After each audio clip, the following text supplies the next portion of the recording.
night, yeah. Make all the demons quiet, yeah. We were built to thrive, yeah. I think that we've all had enough. What keeps you up at night, yeah. Make all the demons quiet, yeah. We were built to thrive, yeah. I think that we've all had enough, yeah. I think that we've all had enough. Sick of dealing with the old plan. They know that we're calling it wrong. You got me like, oh yeah. I think that we've all had enough. Sick of dealing with the old plan. They know that we're calling it wrong. Hey, it's too late to try to go contain it. A generation fueled by creation. We live lives on a small screen nation. We control the airwaves, no negotiation. I refuse to think we need saving. Something good will come from creation. And when we think that the world is too anxious, we'll adapt, evolve, survive, and save it. What keeps you up at night, yeah. Make all the demons quiet, yeah. We were built to thrive, yeah. I think that we've all had enough. What keeps you up at night, yeah. Make all the demons quiet, yeah. We were built to thrive, yeah. I think that we've all had enough, yeah. I think that we've all had enough. Sick of dealing with the old plan. They know that we're calling it wrong. You got me like, oh yeah. I think that we've all had enough. Sick of dealing with the old plan. They know that we're calling it wrong. Hey, oh yeah. I think that we've all had enough. Sick of dealing with the old plan. They know that we're calling it wrong. You got me like, oh yeah. I think that we've all had enough. Sick of dealing with the old plan. They know that we're calling it wrong.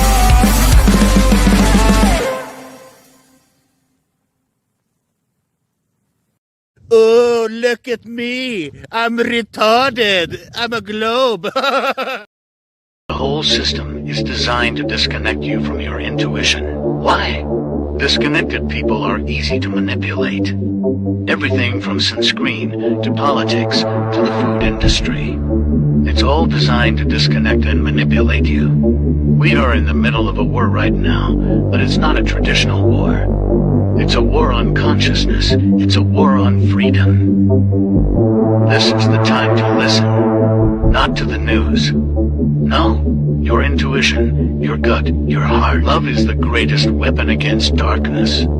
How do you love more? You begin by loving yourself. How do you love yourself? You listen to the messages your body is telling you. Nobody is coming to save you. Get up. Be your own hero.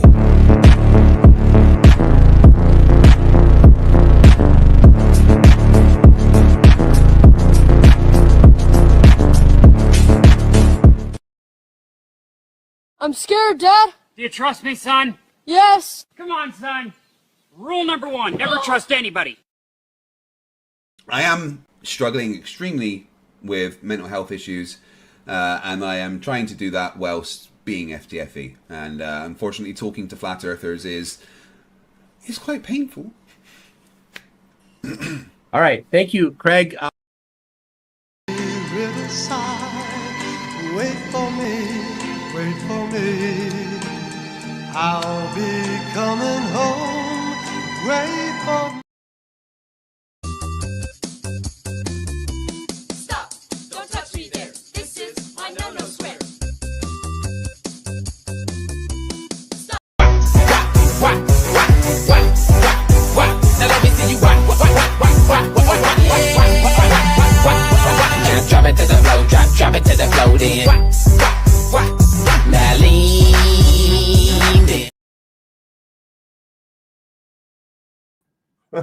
Good evening, ladies and gentlemen. Welcome to Sovereign Soul Unchained Mind, coming to you 250 miles above your imagination from the International Fake Station. I'm up here in this IT nightmare with my good friend and co-host, Something Wong. He's keeping the bong filled and the ability to fly level and straight across this beautiful plane.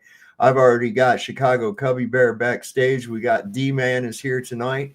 Got a whole bunch of people piling on into the chat tonight. We see Jehovah's lovely daughter Barbara is back again, and I'm sure everyone is glad to see that. I told you everybody missed you, girl.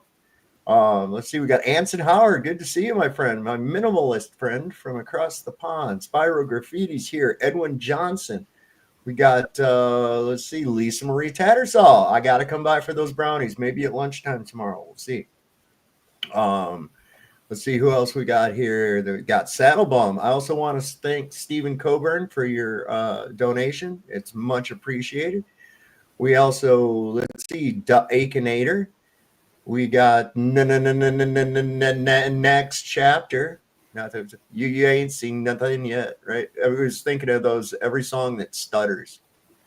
If you can think of all the different songs that they have a stutter in. Baby, you just ain't seen nothing yet. Let's see. Zach Housen's here too. Good to see you, my friend. Another neighbor. Boy, I'm gonna have all of Stanley watching my show before it's over. You watch. I'll have it. We got Twilight Nights. He's always like the first one in here. I think he was too. Let me see if I can go back and look. Let's see. Nope, D-Man was here first. And then it looks like ZXL Master Wolfchild. Oh, you know what? Maybe over on... Nope, not over. No, Twilight was first on mine. Was he? Yeah. Okay, because you came in after later. Okay, yeah, you came in after about 9:30. Oh, he so was I right. scrolled up from the time when I created the stream. It amazes me, man, how quick people pop in on the chat. I'll like no sooner have it published, ready to go, and I go to look at the screen, and there's already somebody in the chat. It's pretty crazy. We got Akinator is with us here tonight as well. Let's see who else we got. Michael Ritz. There's another one. There's another neighbor. Well, like I said, I'm going to have the whole town in here. Shit, we'll just do homecoming this year from my house. Right? He'll be the Flat Earth mayor. Now, what you got to understand is homecoming is exclusive. I know y'all thought of high school, right? Homecoming is exclusive to this little town called Stanley. And it's just around the 4th of July weekend. And it's no shit. People from that have lived away from here for ages come back. And they have a carnival, and there's a beauty pageant, and, they got rides and, fair food and a parade and all kinds of other cool shit. And it's just been a tradition that goes on here. Well, since long before I ever arrived. It's probably been going on. This town was established in, I think, 1901 or 1900. And I guess they've been having it just about ever since, about at least since the 60s, I know. At least since the 60s. And it used to get pretty rough.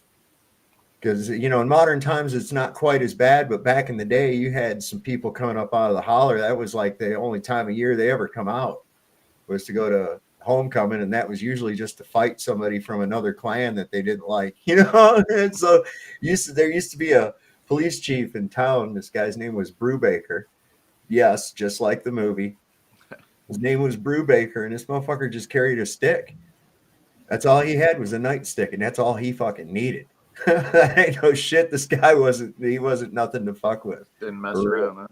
But that's when there was, qualified immunity. What the fuck's that? I don't like your haircut. You're going to jail. That's pretty much how it was.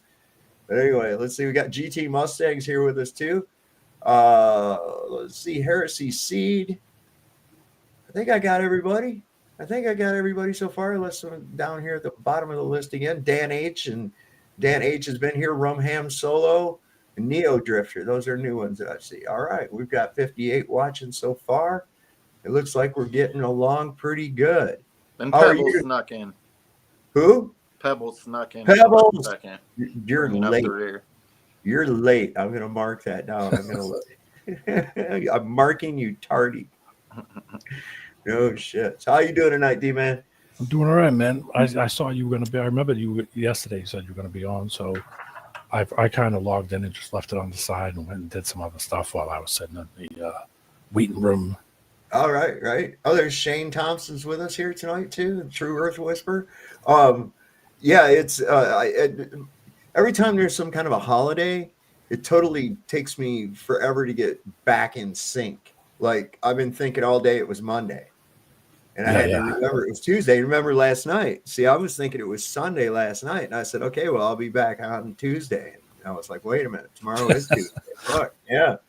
So it just always throws me off. It's like daylight savings, how you have to get used to the new time. And I'm one of those that procrastinates. I'm not going to go through the house and change all the fucking clocks. It's easier to just do math. Yeah, What are they saving all that daylight for anyway? I'm going to cash mine in and Yeah, have an right. entire week-long day. I should have some built up by now. Yeah, I got a lot built up. That's what there's people, you know, this industrialized mindset. You know, people say, do this, do that, it saves time. And I'm like, what are you going to do with all the time you've saved over the years? What are you going to do with it? You're going to cash it all in for what? What are you going to do with all that time? You know, like you didn't really save any time. You just spent more time not doing something. That's all, you know. My old job, we could carry vacation time and sick time over. So. Oh, shit. I worked in this factory one time where the foreman, if he saw you go off to the bathroom, he'd pull out a stopwatch.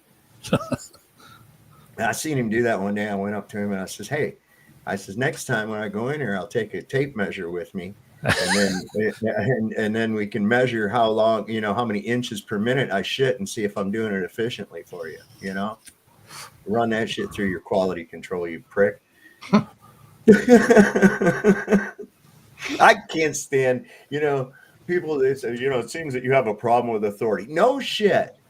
You know, I'm trying to still figure out what gives some motherfucker the authority where that even came from. I didn't agree to it. Well, if you don't, you should. That's what I say.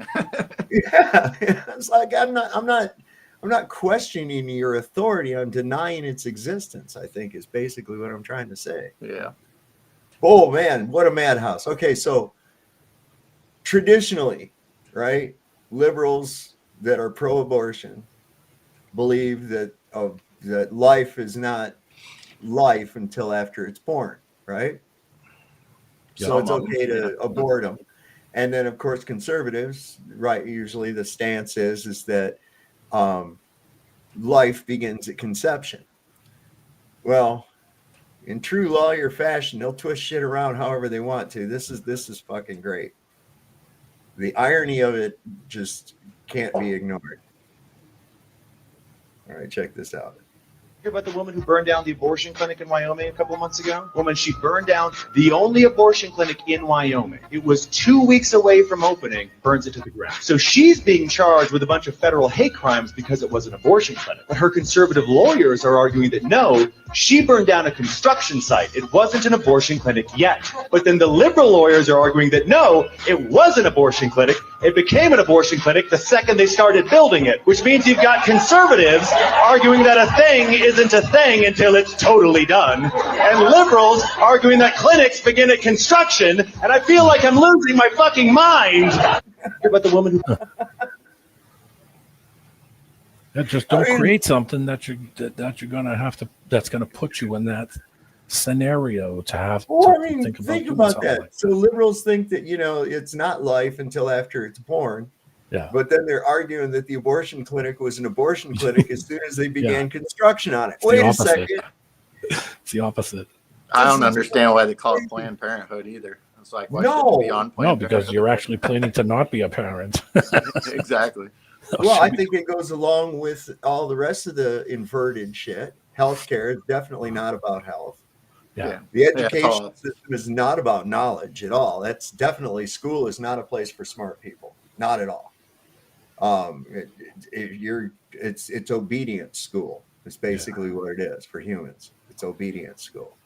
But everything is ass backwards. Religion destroys spirituality. I mean, it destroys actually the concept of God. I mean, has there ever been a bigger detractor from God than religion itself? That's why I say that God and religion have very little to do with one another at all. You know, it's sort of like if I tried to adopt my brother's relationship with my mother. Like, that's not going to work. Everybody's individual relationship with God is their own. Yeah. You know, you can't duplicate somebody else's. Yeah, and everybody comes to it in their own different way. You know, that's exactly. The lines get real blurred, you know, when people start talking about that kind of stuff, and it's like it doesn't happen the same way for everybody. It's an individual basis. At least that's what I think. Yeah. Different times, different different reasons why the problems arise. George and I Carlin. don't even get mad at people. If you don't want to believe in God or Yeah, religion, well, that's fine by me too. Like I said, it's he comes to everybody in their own individual way. So I'm more spiritual, not religious. Yeah. There you go. And it's basically where each and every one of us is an expression of the infinite possibility. Yeah. Now that could only come from God. Each one of us an expression of the infinite possibility, unique unto ourselves. Each one. No two people are identical, not even identical twins. Mm-hmm. They do have certain nuances between them. I'm not just talking about like your physical characteristics. It's just how your mind works, how your thinking goes. Do you have an inner dialogue? I think that's important. Yeah. There's people out there, I believe they don't have an inner dialogue at all. They just kind of like exist. It's stimulus response. Continuously. That's how it is. Stimulus response. I like George Carlin's expression of it. He called it the big electron. That's what he called it. He's not judging. Oh, yeah, this is great. Electron. Let me bring this. Let me see if I can find it real quick. I sent it to my wife, and I got a lot of really fucking cool shit tonight. Oh, wow. Testimony by David Berkowitz on Jesus. Why do I know that name? Son of Sam. Oh, okay. Yeah. That really got that. I went, what in the hell? Let me see. Where is that? I might have to pull it up off my messenger. That one probably. So were you on Vlad's the other day when he was talking about that white people used to eat black people? Me? Yeah. Did anybody hear that on there? I watched some of it, but I didn't really fully get through it all. But yeah, I don't know where all that was. I was like, because I swear it's what I heard him say. I think that he was saying something about that, but I think it kind of got derailed, so he didn't really get to fully explain what he was talking about. I could be wrong. Maybe you'd have to check with him or somebody else that saw the full thing, but I don't think. I got questions. What's that? I got questions, man. I mean, first off, and I'm going to ask Vlad. I want to ask Vlad. First off, are they good? What do they taste like? And and I mean, have I been missing out? That's what I'm wondering. And depending on his answer, does he want to come over for a barbecue? Well, I always said that we taste like pigs because we kind of eat similar to them. Oh, yeah. But I'm not going to go field testing it or anything. No, I'm not going to jump out there and start just eating people and shit. Speaking of that, I was at a store the other day and I looked at this person had a bumper sticker on the back and it said, the Donner Party, we eat the slow ones. I thought that was pretty funny. Just kind of random. I was getting ready to go over Donner Pass. Oh, yeah. And it was in a blizzard. This is no shit. Wow. During a blizzard, my friend was with me.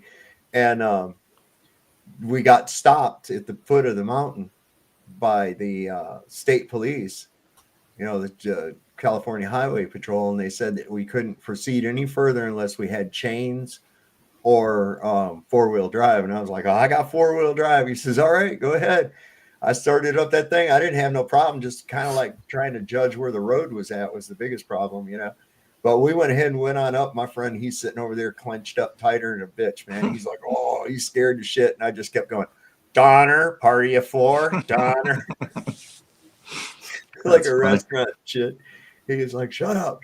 I said, yeah, that happened right here, man. Damn, where is that thing? Here it is. Great. I found it just in time. This is fantastic. Some people think God created the universe. Put this. Some people think God. Stop. Don't talk anymore. Let me fix my thing. Make sure everything's good. All right. Some people think God created the universe. Some people think nothing created the universe, which is the funniest guess. And the nothing people make fun of the God people. They say God doesn't exist. I'm like, okay, maybe. But you know what definitely doesn't exist? Nothing. That's the defining characteristic of nothing, is that it doesn't exist. So what are we talking about? Either you think it's God, something you can't see, touch, taste, photograph, and science can't prove, or you think it's nothing, something you can't see, touch, taste, photograph, and science can't prove. But I think we can all agree, if your nothing sometimes spontaneously erupts into everything, that's a pretty goddamn magical fucking nothing, you guys. And ask the nothing people, what happens when you die? They'll tell you, nothing. You go into nothing. I'm like, you mean you merge back with your creator?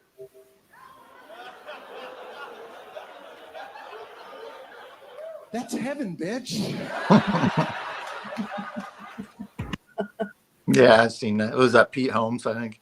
I think it is. I think it is. Yeah. Let me see if this guy's name on there. No, it's like name. I think it's Pete Holmes. I could be wrong, but the nothing. What was that? Like the never-ending story. Yeah, right. The nothing. Yeah, I mean, it's like the and you think about it. What is the word nothing? No thing. And everything ends up coming from no thing to become a thing, and then returns to no thing again, ready to be turned into something. See, that's really wild. The word nothing actually is no thing. That's pretty crazy.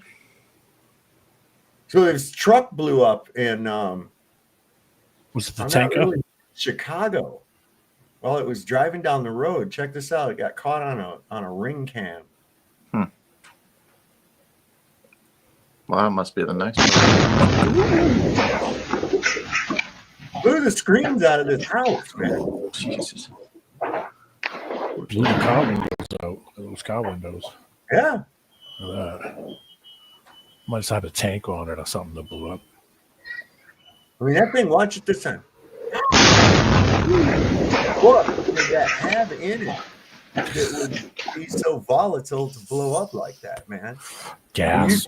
Oh, that was let's slow it down one time. Let's see, like at a quarter speed. Something unnatural looking about it, but yeah. I guess it's just my skeptical eyes all the time. All right, we'll start it there. I got it going real slow. Yeah, the explosion definitely came from the cargo area of the truck. God, maybe it had a gas cylinder or something in it. Oh wow, or fertilizer. Yeah.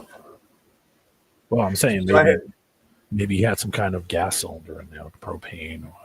It's amazing how that kind of stuff happened. Like some people will like run their cars into like homes and stuff. It's amazing how many times that like nobody gets hurt. I mean, there's times where it does, but it's just crazy how generally the majority of the time nobody gets hurt. Like, nobody was sitting in the living room that night or whatever. It's just right. Actually, that happened to me one time. Somebody ran into the corner of my house and I was sitting in the front room and I was just lucky that it just nothing happened. I just heard a big bang. I thought somebody was delivering. I thought the mailman came late or something. I thought it was somebody banging on the door, and I went and looked out. I was like, oh shit, there's a car there. And they had took off running. The cops came. They had weed in their front, the passenger side. So I think they stole the vehicle or whatever, and they're ditching it. Yeah, hotboxing it. Probably jumped out of it. When I was a kid, there was M59. The highway came right by the lake, but it was kind of up, and then there was a drop off, and then there was some houses down here, and then the lake, and there was a car barreling along there, and this was like probably 1970, 1971, so big cars, and this thing went through the guardrail and flew out over that and went right in through somebody's roof of their house into their kitchen while they were having dinner, and they had a guest over for dinner, and the guest ended up getting killed. Oh man. And I remember that, seeing the picture in the newspaper and shit, and here's this car stuck like coming in at an angle into a dining room, and you could see the table was all fucked up and there was mashed potatoes and shit smashed up on the window of the car and everything. It was in the newspaper. That was right up the street from where I lived at, man. Jeez. That was a dangerous road. That intersection just up from there, it was called Crescent Lake and M59. And any of you that's been up to Waterford, you know the place I'm talking about.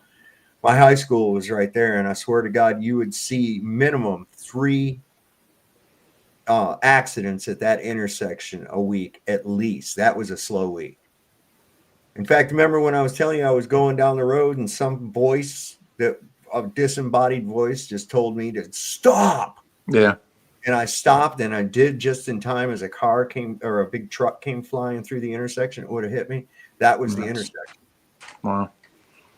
That was the intersection. That was crazy. I still can't explain that shit because it was totally green light. Any other time I would have just rolled along, but this voice just said stop, and I just freaked out and hit my brakes, and I came to a stop, and that truck came flying right through the intersection, man. Gee. What do you suppose you attribute that to? God or God, guardian angels? Yeah. I don't know. I don't know. One day maybe I'll know. Yeah, definitely. That's wild though. Someone's definitely looking out for me. Yeah, all the above. Gut Yeah. feeling too. If you sense something. That's like the people, they say, I see no, I don't, how do you know there's God and everything? It's sort of like, it's intuitive. Yeah. I mean, ever since I was just even really a little kid, before I even really knew what God was, I can remember really being really little and actually feeling like I was being watched when I was alone. That not in a paranoid way, but that I was being observed. I even carried it out to the point where I was like, maybe I'm just like, none of this is real. I'm just an experiment, and they're seeing how I react to shit. I can remember actually thinking that. So I don't know. It's intuitive, I think. And I think a lot of people they're trained to suppress it somehow. I don't know if I read it somewhere or if I saw a video that it wasn't too terribly long ago, but I heard whatever, but people have been talking about like birds coming to them, and it's like, people that they knew that passed on, kind of taking on the birds, coming to visit them or whatever. I thought that was interesting. That, I've never had that personally happen to me, but who was it? Somebody I do know, like they had, like somebody had passed in their family, and there's this cardinal that kept coming to them like every day this cardinal would keep coming in. I think it was like their dad or somebody that had passed, but and their dad like cardinals, and it's like they just attributed that to like their dad's spirit, embodied that cardinal or whatever, and just every day was kind of a reminder that I'm still here, I'm still watching, I'm still around. Yeah, but cool. Yeah, there's more than just the physical. I mean, this is I think this is a pretty cool thing. I've played it before, and I'll just go ahead and I'm going to play this real quick. This is a great analogy. I think it's a good way to put this. So one of my favorite stories is in a mother's womb were two babies, and one turns to the other and says, "Do you believe in life after delivery?" And the other replies, "Why, of course, there has to be something after delivery. Maybe we're here to prepare ourselves for what will be later." "Nonsense," said the first. "There's no life after delivery. What kind of life would that be?" "I don't know," said the second, "but there'll be more light than here. Maybe we'll walk with our legs and eat with our mouths. Maybe we'll have other senses we can't understand now." First goes, "That's ridiculous. Walking is impossible, and eating with our mouths, that's absurd. The umbilical cord is what scientifically supplies nutrition and all that we need, but it's far too short. Life after delivery is to be logically excluded." And the second says, "What if it's just different than it is here? Maybe we don't need that physical cord anymore." The first goes, "Okay, if there were life after delivery, then tell me, why has no one ever come back from there? Delivery is the end of life, and in the after delivery is nothing but darkness and silence and oblivion. It takes us nowhere." And the second says, "But certainly we'll meet Mother, and she'll take care of us." The first goes, "Mother? You actually believe in Mother? If Mother exists, where is she now?" And the second goes, "She's all around us. We are of her. It is in her that we live. Without her, this world would not and could not exist." And the first says, "I don't see her. It's only logical that she's not here." To which the second replied, "Sometimes, when you're in silence and you really listen, you can perceive her presence. You can hear her loving voice calling down from above." Kind of the same thing. Yeah. But this is interesting. Watch this. This is the documented moment of conception. And the sperm enters the egg, and there's this poof of light that comes off of it. Scientists are studying this, and they're looking at it, and they're like, okay, well, it looks like it's a release of zinc, a burst of zinc that comes off the egg, and it creates this appearance. But any way you slice it, they can't explain away that light happens when life happens. Is that amazing? Light happens when life happens. Pretty freaking cool. So life does begin at conception then. Or does it? Let me know your thoughts in the comments below. This person's saying that your spirit comes into the egg as soon as it's fertilized. That kind of makes sense, though. When does the spirit come into the body? Once it comes out of the womb? This is the... Yeah, right. You don't have a soul until right after you come out, right? Yeah, it would be the point of connection, I guess. Right. You know, when the egg and the sperm come together, and it does that. Flash. Yep. That flash like that. That's just amazing. Oh, so that's zinc being released. Well, there should be evidence of zinc then, shouldn't there? Well, the egg itself probably has some systems built right into it. That as soon as it gets in there, it sees one that made it and says, "Hey, there you go, get to work." Good question, Barbara. What did she say? Why does no one question why everyone has X chromosomes, but only men have Y? Yeah, that's a good. I questioned it, and I was told, because that's just how it is. Don't question it. Question nothing. Just go about your business. Crazy shit. Oh, so I'm glad I'm not. We're not the only ones. This is freaking wild. Because you remember how we were talking about how time seems like it's like going fast. I mean, we're at the end. We're halfway through the year almost, man. Yeah, I know. 6 months in almost, and it don't seem like it's just whipping. It's just whipping by. But this guy was talking about this too. Okay, guys, is it just me, or does everything feel weird? Like, I can't be the only one that feels like this. I'm out walking my dog right now, and I just began to wonder and think, that how are we already halfway through the current year? That doesn't even make much sense at all. Like, how are we already halfway through the current year? Everything just feels weird. Everything just feels off. People don't even feel the same. Like, nobody really feels the same. Like, am I the only one that feels like this? I can't be the only one that feels like this. Again, just bear with me. I'm walking my dog. So, yeah. But everything just feels bizarre. Like, I can't put my finger on it. It's just like the weather seems confused. Animals seem confused. Like, I don't really know what more to add to any of that. It's just everything feels fake. I've been feeling kind of weird, like having not feeling like myself from time to time. It's just like, I don't know, but still familiar, like a feeling that's familiar, but you can't really put your finger on it type thing. There's one thing. Go ahead. I'm sorry. I was just going to say, let me ask you guys something. Did it feel like time was moving faster or slower when you were younger? When you look back? Hard to tell. It was, it was. Did you feel you did a lot in the time that you had? Oh, God, yes. So I'm kind of glad you asked that question. So I had this theory, and I know what other people's reasons are for the quickening up of things, but I also think that, like when I was younger, probably a lot of us, we used to sit down and eat dinner together, like enjoy things. It was slower. We were all together, and everything. Now you got social media and all this information. Is what I think is part of it that's speeding everything up. Is that like you have this information overload, and it's like there's no time to think. Like everything's just flying at you left and right. Instant. And, I don't think we really enjoy things. I mean, I can't speak for everyone, but I don't think we take the time to enjoy the things like we once did. I don't know for sure, but that's kind of the way I feel. Do you think maybe it's because because everything is right in our hand, or we're doing things completely faster and more instant, where before we would have to, if we had sovereign members, we'd have to make a phone call, be like, oh crap, we got to go to the store, they got a payphone. When you think about the things that you would do in the middles, how you transition, steps you had to take. Yeah, it just seemed like we were more busy and moving more. That's what I think it is.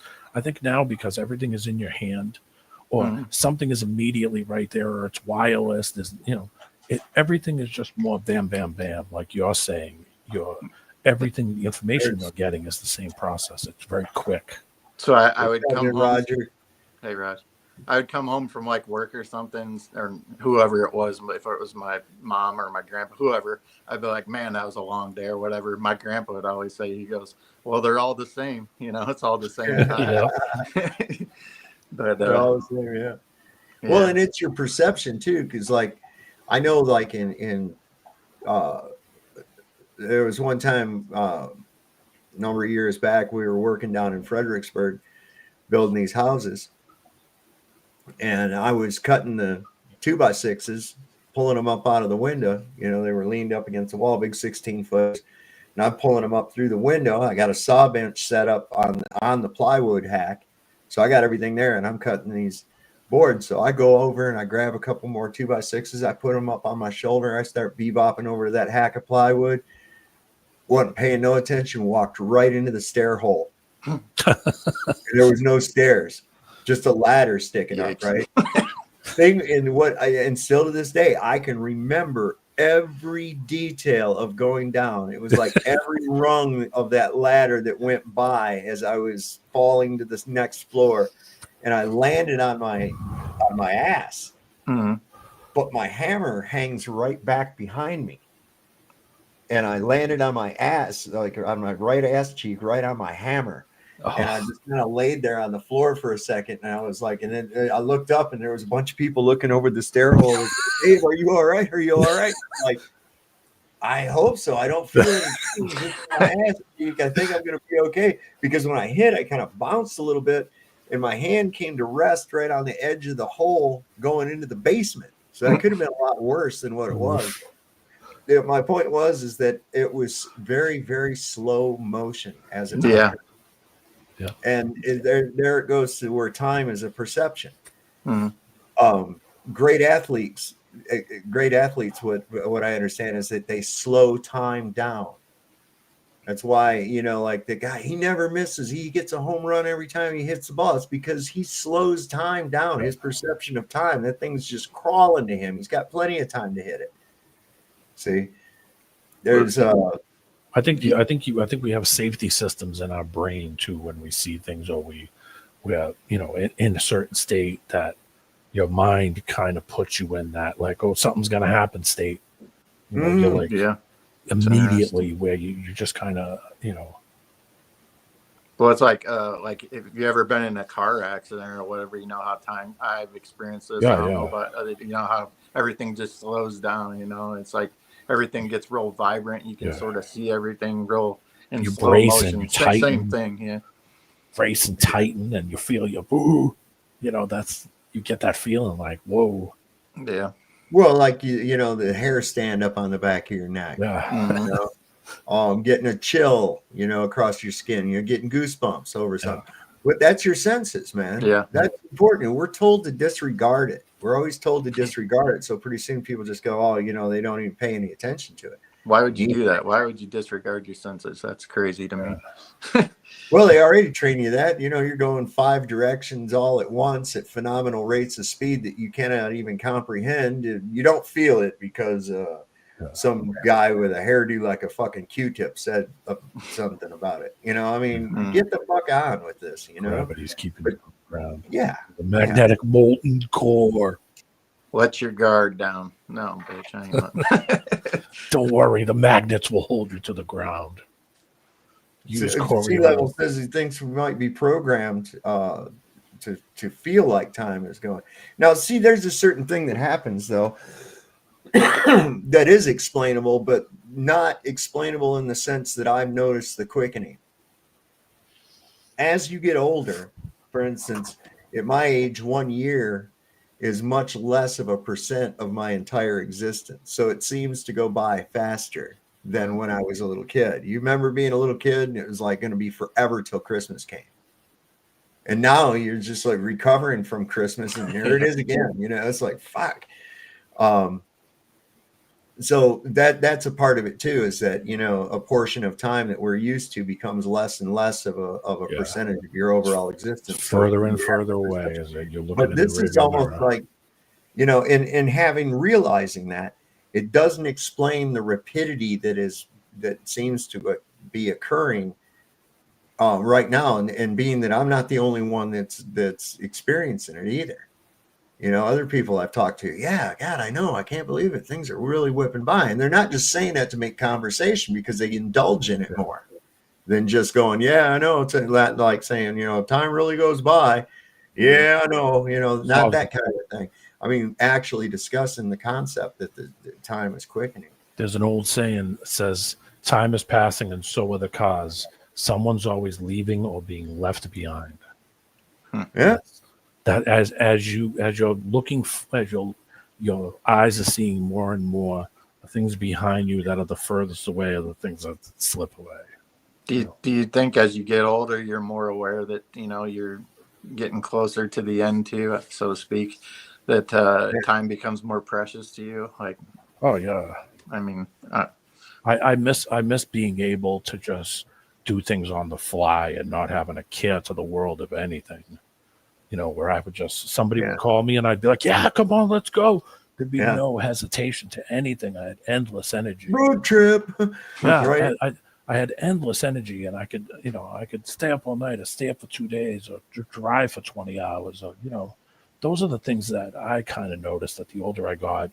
You know, my father was kind of like that. Whenever I would say, hey, Dad, come on, let's go get in the car and take a ride, he would look at me like, no, you know, because the same thing with him. When he was young, he got in the car and drove for miles and miles and traveled all over the place. But because, you know, it pulls you back.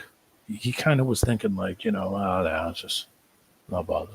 You know, his energy, or, you know, the aggravation to get in the car and have to drive through all the traffic and people and jerks. You know, I think it puts you in a state. Yeah. Greg, I want to say that's kind of serious, man. You know, what makes you think that? I'm curious to know. An interesting topic anyway, because a friend of ours, her father is, he's not got long, you know. He's gonna pass pretty soon. How old is he? I'm wanting to say like 68, 67, something like that. It's an illness. It's an illness he's got.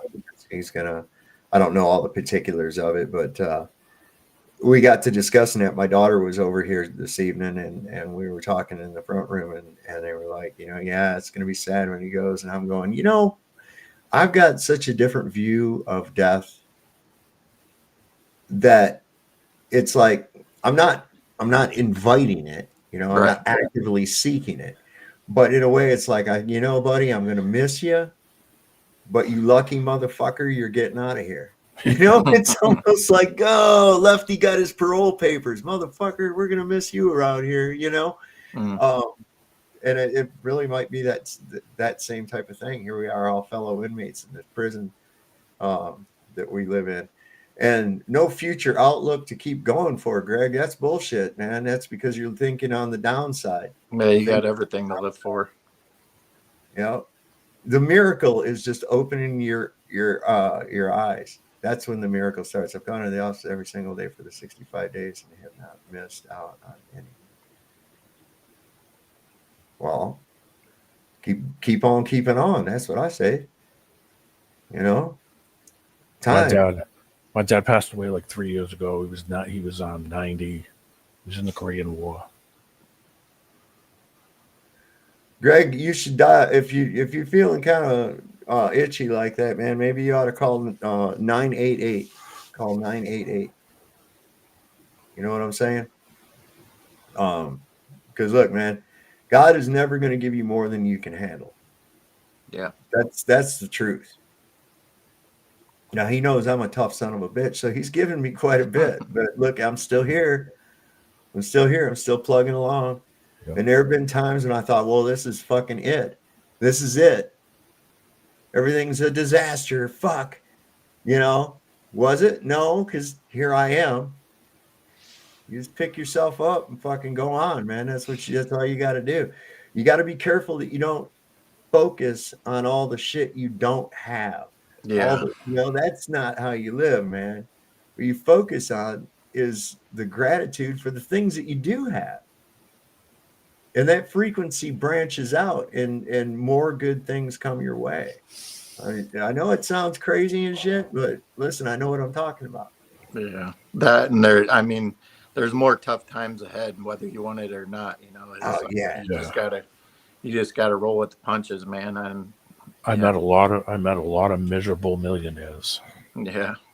Oh God, yeah. Well, you don't find your wealth in money, man. That's not where you're gonna find your wealth. No, look, things don't make you happy. Okay. Yeah. Materials. People and things can enhance the happiness that you already have. Happiness has to come from within. It doesn't come from an external source.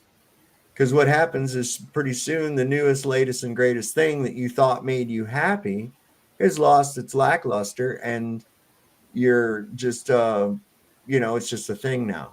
Now we're searching for something to top that with. And you're constantly looking externally for happiness. Happiness doesn't come from the external. Happiness comes from within, and then the things that are external are what enhance that happiness.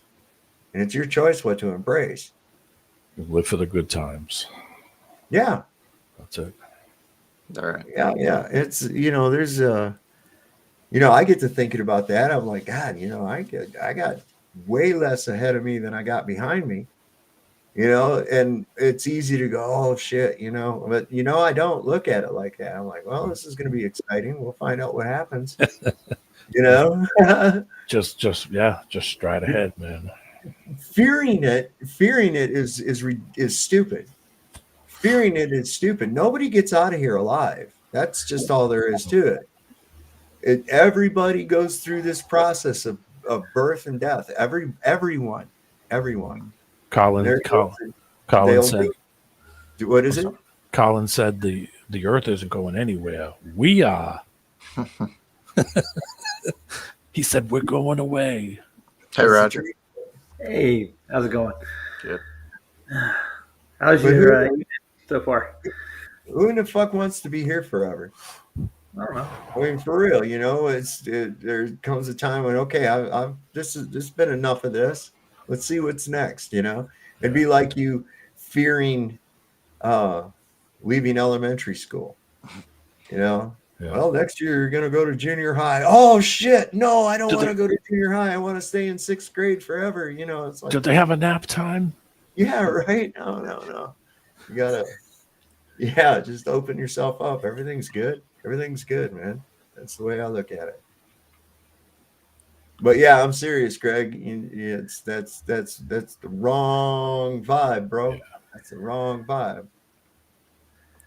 It's like I was gonna say a little. I'm right down the road from him. I mean, if you got something, you need help, man. There you go, man. There you go. A fellow, what do you guys call yourselves? Coloradoans? I'm not from Colorado. I just live here.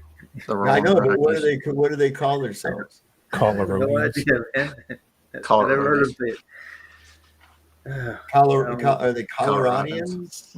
Coloradians. Sounds like an exotic tribe. The Coloradians will be attacking at dawn. No, not that tribe again. They're always on fucking mushrooms. I'm here to kick ass and chew bubble gum, and I'm all out of bubble gum. All out of bubble gum. Which that doesn't even make any sense. Nope.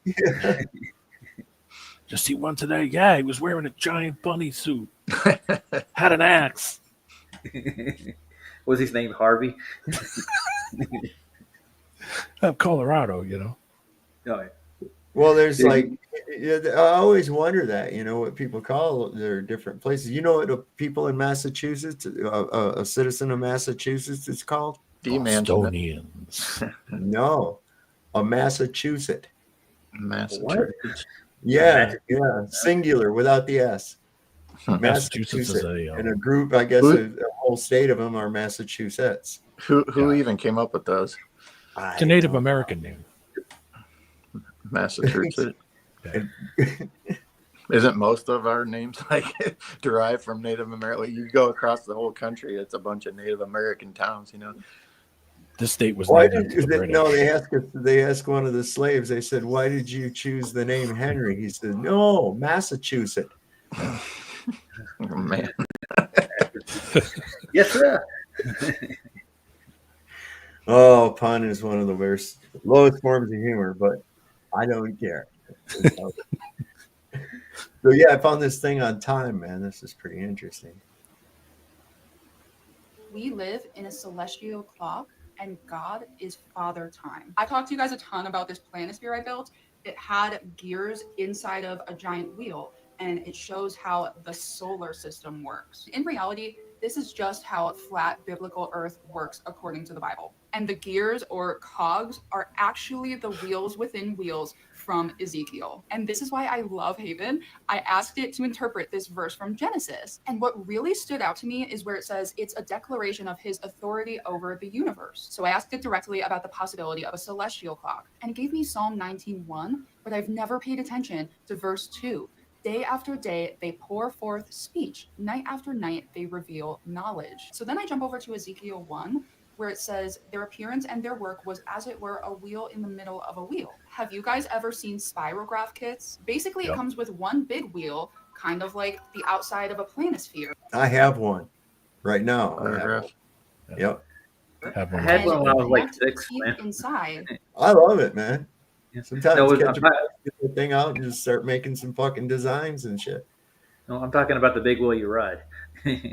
Oh, the big wheel. I had one of those too. Remember the green machine? Yeah, I almost died on that thing. You ride them until the wheels. You steered the back. Yeah, Mm-hmm. Yeah, it had two handles on it that you push forward and back. Like brakes, kind of. Well, no, it had two handles on the front. You grabbed the handles, and if you wanted to steer it, you pushed one hand forward. It would take one hand back, and you could control it. It was wild. It would spin around and go crazy if you went too fast down a hill, and it would almost kill you. Mm-hmm. That's how you learn. Yeah. Anyway, back to the spirograph. Those are neat. I like them. They're selling them now with magic markers you put in them, and you can do designs and stuff. Like grandkids that got them. You spin them. Oh yeah, they got all different designs you can do with them. I got the deluxe set. I won't let nobody play with it though, because I don't want nobody else to break it or nothing. I was like that when I was a kid too, man. I wouldn't have some little asshole come over and start running my fucking toy truck into shit and everything. I was like, you're all done. You're not playing with my shit no more. Because I'll tell you what, I was like 25, 26, somewhere in there, and I gave away. I still had all my old Tonka trucks, and they were all the old metal ones. And buddy, there wasn't a chip or a speck of rust on any of those things. And I played with them a lot. And I ended up giving them to somebody, a friend of mine's kid. Because I didn't have any kids at the time, to give anything to. So I was like, okay, here we go. Yeah. Damn. Speaking of kids, when's your kid going to do another show? I haven't seen him on in a while. He just did one, I think. Yes. Saturday, I want to say. Maybe I could be wrong. I don't get notifications, so I just don't do it. I've been checking subs on the back of it, man. People get unsubbed, and I don't get notifications. I don't know how it happens. Unsubscribe and then resubscribe and then turn on the bell again. Yep. Well, let's just see. Maybe I can find it. To the teeth of all different smaller wheels. You put a pen in one of the eyes in the middle of the wheels, and you can create different patterns based on which wheel and which eye you choose. You just hold the pen in whichever number eye you'd like, and you spin this around and trace. So take a look at the patterns you can create by putting wheels inside of a wheel. Here's some cymatics. Here's cathedral windows, and our DNA also has this general look, as do atoms, the building blocks of the universe. Fibonacci spirals, anyone? And just like with everything else, NASA teases us and throws it in our face. This is called a spirograph nebula. And then look at Father Time. In Greek mythology, we had Kronos, and then also Kronos, who seems to be the alter ego of Kronos that got spun off over time. He's supposed to be Father Time, and he eats his children because he's afraid that they'll overthrow him. And remember, Greek mythology is through the lens of the fallen angels. Same thing with Roman mythology. I got this quill and wax stamp set, and guys, look at this. They're telling us they know this. Look at this and this. The Earth is a golden compass. This is why they call it Drake's Bowl. These are antique compass clocks. The compass is on the bottom and the clock sits over the compass. Ever heard just another cog in the machine? Or what about when somebody's thinking and they say they can't get their gears turning? I think the clock is God's mind. I heard the noise of their wings like the noise of great waters, as the voice of the Almighty, the voice of speech, as the noise of an host. When they stood, they let down their wings. Does anyone remember those sky booms? Think of gears slipping and gnashing.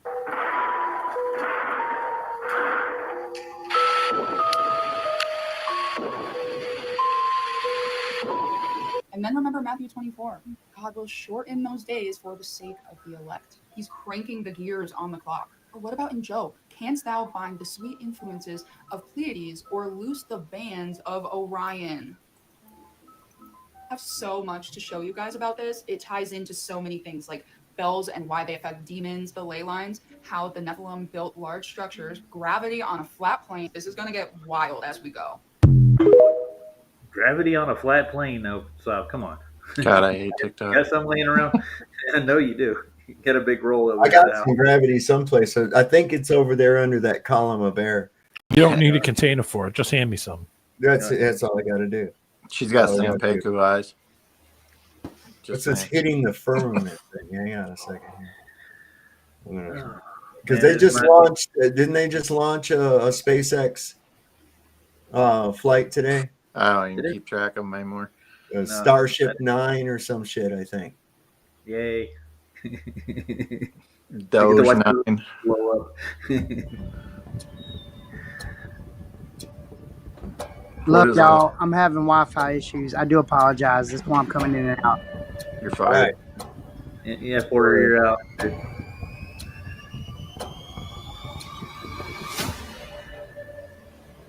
Yeah, what the fuck is that? Come on. Well, you know, yeah, no, it's nothing, man. You know.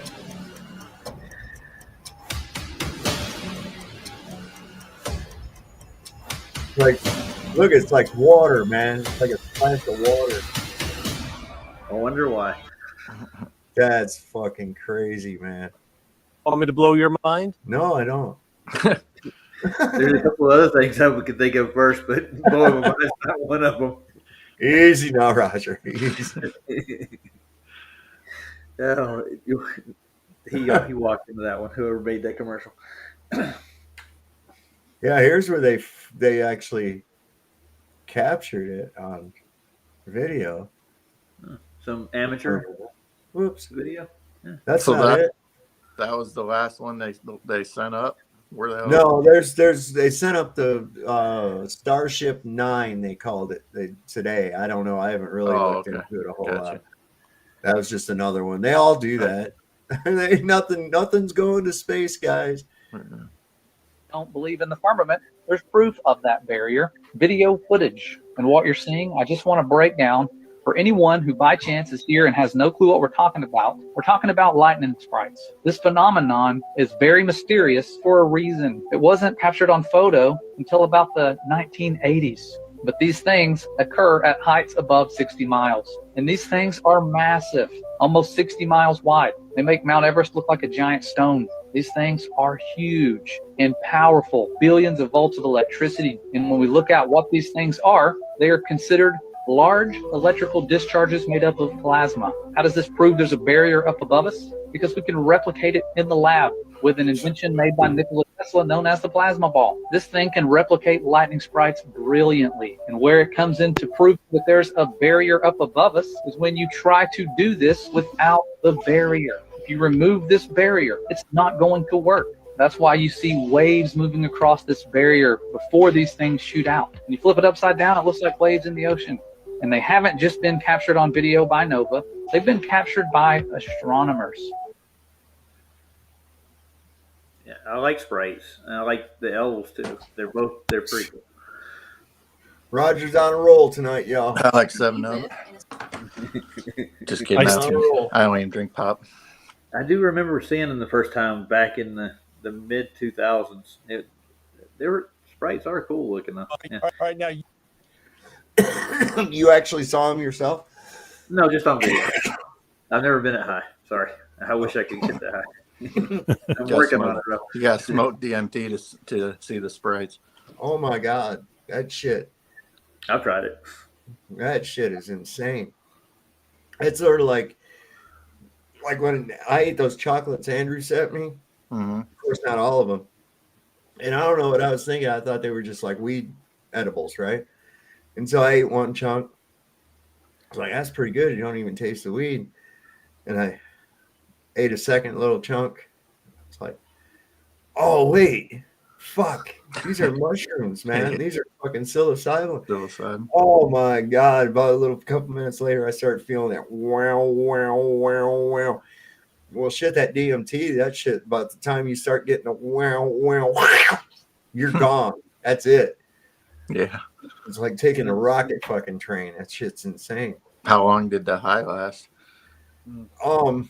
While you're in it, it's like time's totally irrelevant. Oh, gotcha. You know, but haven't from the done it. outside perspective, what, 10 minutes?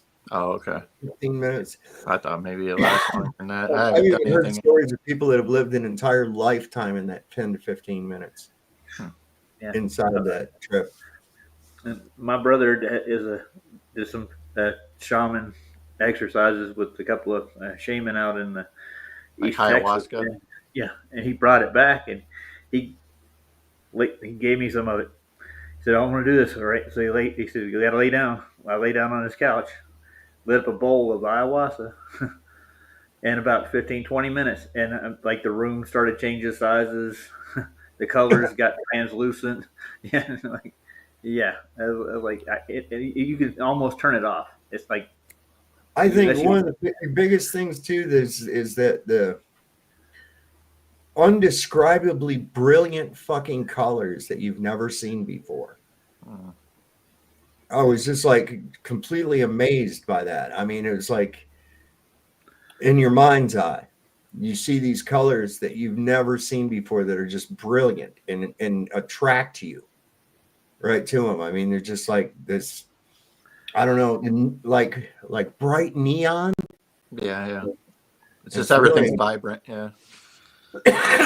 very vibrant. Opening the third eye. Heightened senses. I haven't tripped in ages, but yeah. Yeah, I shouldn't say ages, but years. Yeah. The DMT is a little bit different than the shrooms or anything else I've ever done. The visuals are a lot more vibrant. Yeah. Yeah. Was I've gained some insight from those, as well as psilocybin, peyote. You know, a lot of people that say, "Oh, you're just trying to get high and shit," and it's like, no, man. A lot of times, it's an experience. I kind of dread it in a way, but I look forward to it at the same time because it's like I don't know. It's really, you're apprehensive. That's the look. That's the thing I'm looking for. You're apprehensive, but then once you're in, you're like, oh yeah, fuck, what was I being apprehensive about? I don't know. It's really strange. So yeah, they have to be used with caution, I would say. Yeah. Not that I'm promoting that or anything else like that. You do what your own thing is, Man, you're just talking about your experiences. My own experiences, yeah. The only thing I ever did was mushroom tea, and it was like micro dosing mushroom tea. I've done that. That's wild. And I felt so good after a couple of days of getting up in the morning and drinking a tea right as soon as I got up in the morning with this girl I knew. And she was like, "Oh no, you're gonna feel great." And I did it, and I did. After like the second day, man, I was glowing. Yeah. She said, "You look better." I was like, "Do feel good?" I didn't feel anything or see any things. It right. Made me feel well. It made me feel more up and more. Yeah, it was releasing those endorphins out of your pineal gland. Yeah, exactly. And I think you got to have the right mindset going into a trip too before you even do it. Otherwise, that's where you go into the ego death thing. Like everybody has been to a concert or some kind of thing where you've seen someone freaking out. Or they got taken by surprise. They they were having a bad experience prior to that, and somebody gave them something. It's like, oh, they weren't ready. There's people. Most people, though, I think they get really deep spiritual insight.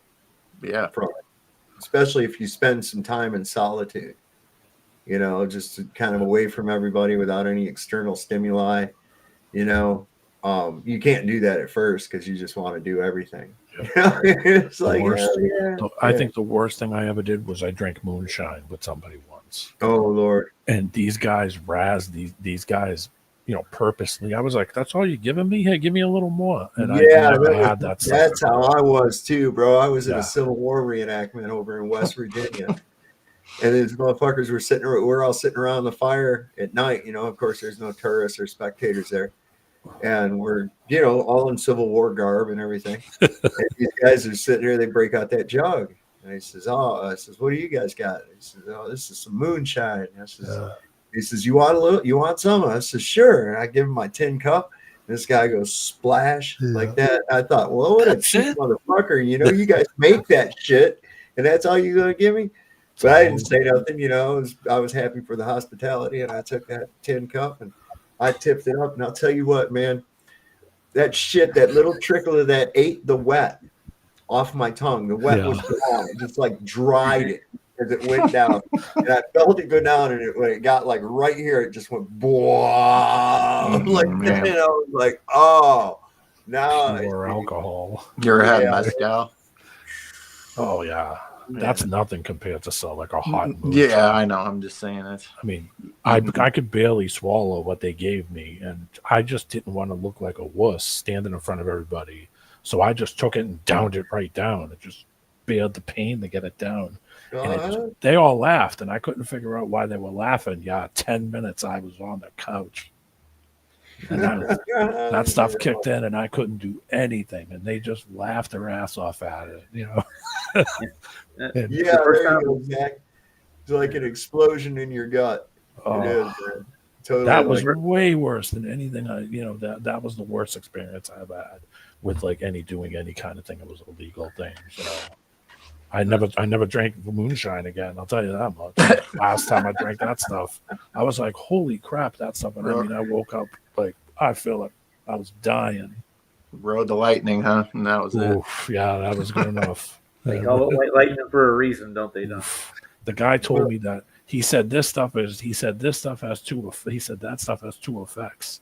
And I said, what are they? He said, well, you're either going to be fighting or you're going to be effing.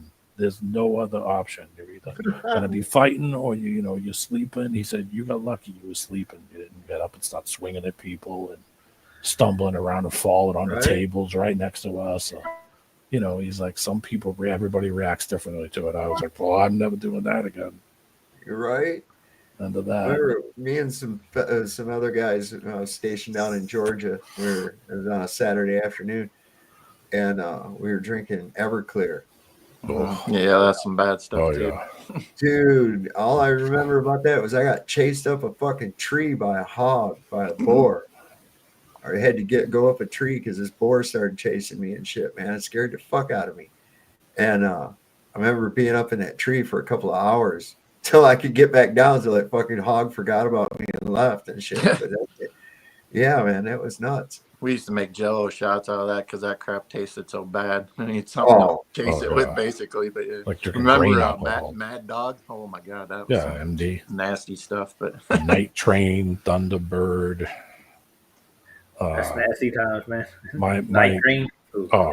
My friend was Greek. This kid I grew up with, I went to school with. His father had Greek alcohol called ouzo, and we didn't know what it was. So God, yes, I know about ouzo. We were making we used to call it cuckoo juice, just whatever we could buy at the store that was cheap, and just mix it with anything. And man, that was another we're never doing that again. That ouzo tastes like black licorice. Yeah, that's like Greek liquor. What's that one stuff? Gosh darn it, that one liquor, that one. Jägermeister. Yeah, it's like a liqueur almost, but it's like a the stuff you get in Germany. That stuff's actually got opium in it. What does? The ouzo. Oh, really? You could actually see the crystals floating around in the fucking shit when you hold it up to the light. Super strong. I remember, man. I liked it, man. Because I love Good and Plenty's. I like black licorice, and a lot of people don't like the black licorice. I love black licorice. I don't. Somebody gave me a drink of that when I was over in Germany. Shit, I was only 18. And they gave me a drink of that, and I liked it, man. So I went and got me a bottle of it. Man, talk about a blackout. Wow. I was out on the ledge of our caserne, and I strung little American flags that were on a string that I have no idea where the fuck I got them from. And I strung them all the way down the building and shit. And oh my God, and it was a Sunday morning. I realized all this. I didn't know I had done any of this, and everybody was telling me about it. And the way I woke up, I was so fucking hungover. And on Sunday in Germany, every goddamn church bell ever created goes off. And it was like bong, bong, and I'm like, fuck. And I open up my eyes just as the sun blasts me right in the face. I'm like, oh, fuck. And I reach under my back and I pull out this tennis shoe that's about this fucking long. And I'm like, what the hell? And I look out the window, I saw those flags, and I said, what the hell? Who hung those out? And I looked out the window, and my roommate, he's laughing. He goes, you don't remember putting those out there? And I'm like, no. And he started telling me about it, that I was hanging out the window yelling at the Germans that we won the war and shit. And I was like, what the fuck? And I says, where'd this shoe come from? He says, you don't remember? And I says, no. He says, these Germans brought you back up here last night after you fell. Here's your shoe back. Yeah. I was like, what the fuck? I didn't remember none of that shit, man. But I was fucked up off that stuff, boy. That Ouzo is 42 to 55% alcohol by volume. Yeah, man. Strong. That's not made for human consumption. That's what I'm going to say. I was going to kind of get into some of the shit with the AI and some of this technocratic crap that they're doing to us. How many of y'all fly? What do you mean? Yeah, not that you're a pilot, but do you fly on an airliner? Not anymore, because I ain't getting the real ID. Yeah, neither. But I didn't really want to do it anyway. No. Well, I have flown when I didn't know that. Yeah, I have. Yes. I mean, there's a lot of people sign up for this thing they call TSA Quick Check. Oh yeah. To keep so you don't have to be in line. Heard about but this they're today. not reading the fine print, man. Is it like fast to Disney so they can get on the ride faster? Yeah, kinda. That's fast. what they make it look like, but only if Disney had fine print that you didn't read when you bought that pass that says at the end of the roller coaster ride they get to take your fucking kidney or something. Yeah. You see? That they can look at every piece of information of any of you ever, forever, for now, on, and everything in the past. Yeah, man. Check this out. Yep, I saw that. This is crazy. All right, now you posted on @RealKAHall that people who've signed up for the speedier passage through TSA have also waived a very important right. What have they signed away? So when individuals enroll in TSA PreCheck or Global Entry, they actually sign a release granting the Department of Homeland Security and the FBI unrestricted, warrantless access to all their personal data. Health records, physical, mental, social media, communications, court history, anything they want, they have access indefinitely. And this sweeping surrender of privacy is in the fine print few people ever really read. So the people end up giving up their permanent rights, or their rights permanently, for the convenience of maybe a little bit faster time in line. All right, now you posted on @RealKAHall that people who've signed up for the speedier passage through TSA have also waived a very important right. What have they signed away? That's repeating, ain't it? Yeah, I hate it when they do that. But look, I'm not surprised that people won't even give a fuck until it actually impacts them. Yep. You see, you can tell these people. I mean, for Christ's sake, we had people go out there and get the jab for a fucking burger and fries. Yeah, I mean, I know. there's a burger element to this. Look at these while he sits there and eats. Yeah. I mean, Christ, these people they were giving all these little things. I guess there was brothels that were giving out free BJs for if you got the jab. And I mean, just all kinds of shit. And I'm like, That's what gets you right there. You know, come on, get in the van, little kid. And it's like, no, well, I got puppies in here. You want a puppy, don't you? It's, oh, okay. You know, and it's people are so fucking stupid. They'll do this shit. They'll be like, You oh, know? you want to use this bathroom stall? Oh, got to agree to this terms of service. You don't want to have to wait in this extremely long fucking line? No, I really don't. Well, then you can give up your rights. No, I'll tell you what. How about we get rid of this goddamn fascist police paramilitary group you got in here called Homeland Security? They've never found anybody with a fucking bomb. People that have tried to audit them have gotten through with fucking guns. Well, so they're useless as tits on a worm. So what are we doing here? Get rid of that shit and we won't have all these fucking lines. Speaking of AI and Homeland Security, did you see that AI bot that, at least I think she looks like an AI bot, the Homeland Security, Christy Nome? She went and she had to go touch the wall. Oh, yeah. Oh, did she get over there? Yeah, she made her way over there. She went through the ritual. Nice. Well, listen, there's instances of these fucking, I guess there's this Grok version that you can talk to that doesn't supposedly keep a record or some shit like that, so you can talk to it about your most intimate problems and all that kind of shit. I'm like, yeah, we're not recording, said the Scientologist. I don't know what illusion people are under that you would assume that they don't have all your information and haven't had it for years anyway at this point. You know, like. Well, this is the thing, right? Because from what I understand, I got a video about it. I'm going to bring it up here in a minute, where the fucking AI was blackmailing somebody. Wow, you don't need criminals with it. No. You know, I mean, it's like, wow, some crazy shit. But there's this thing. There's an AI government bill. Have you heard about this? Probably.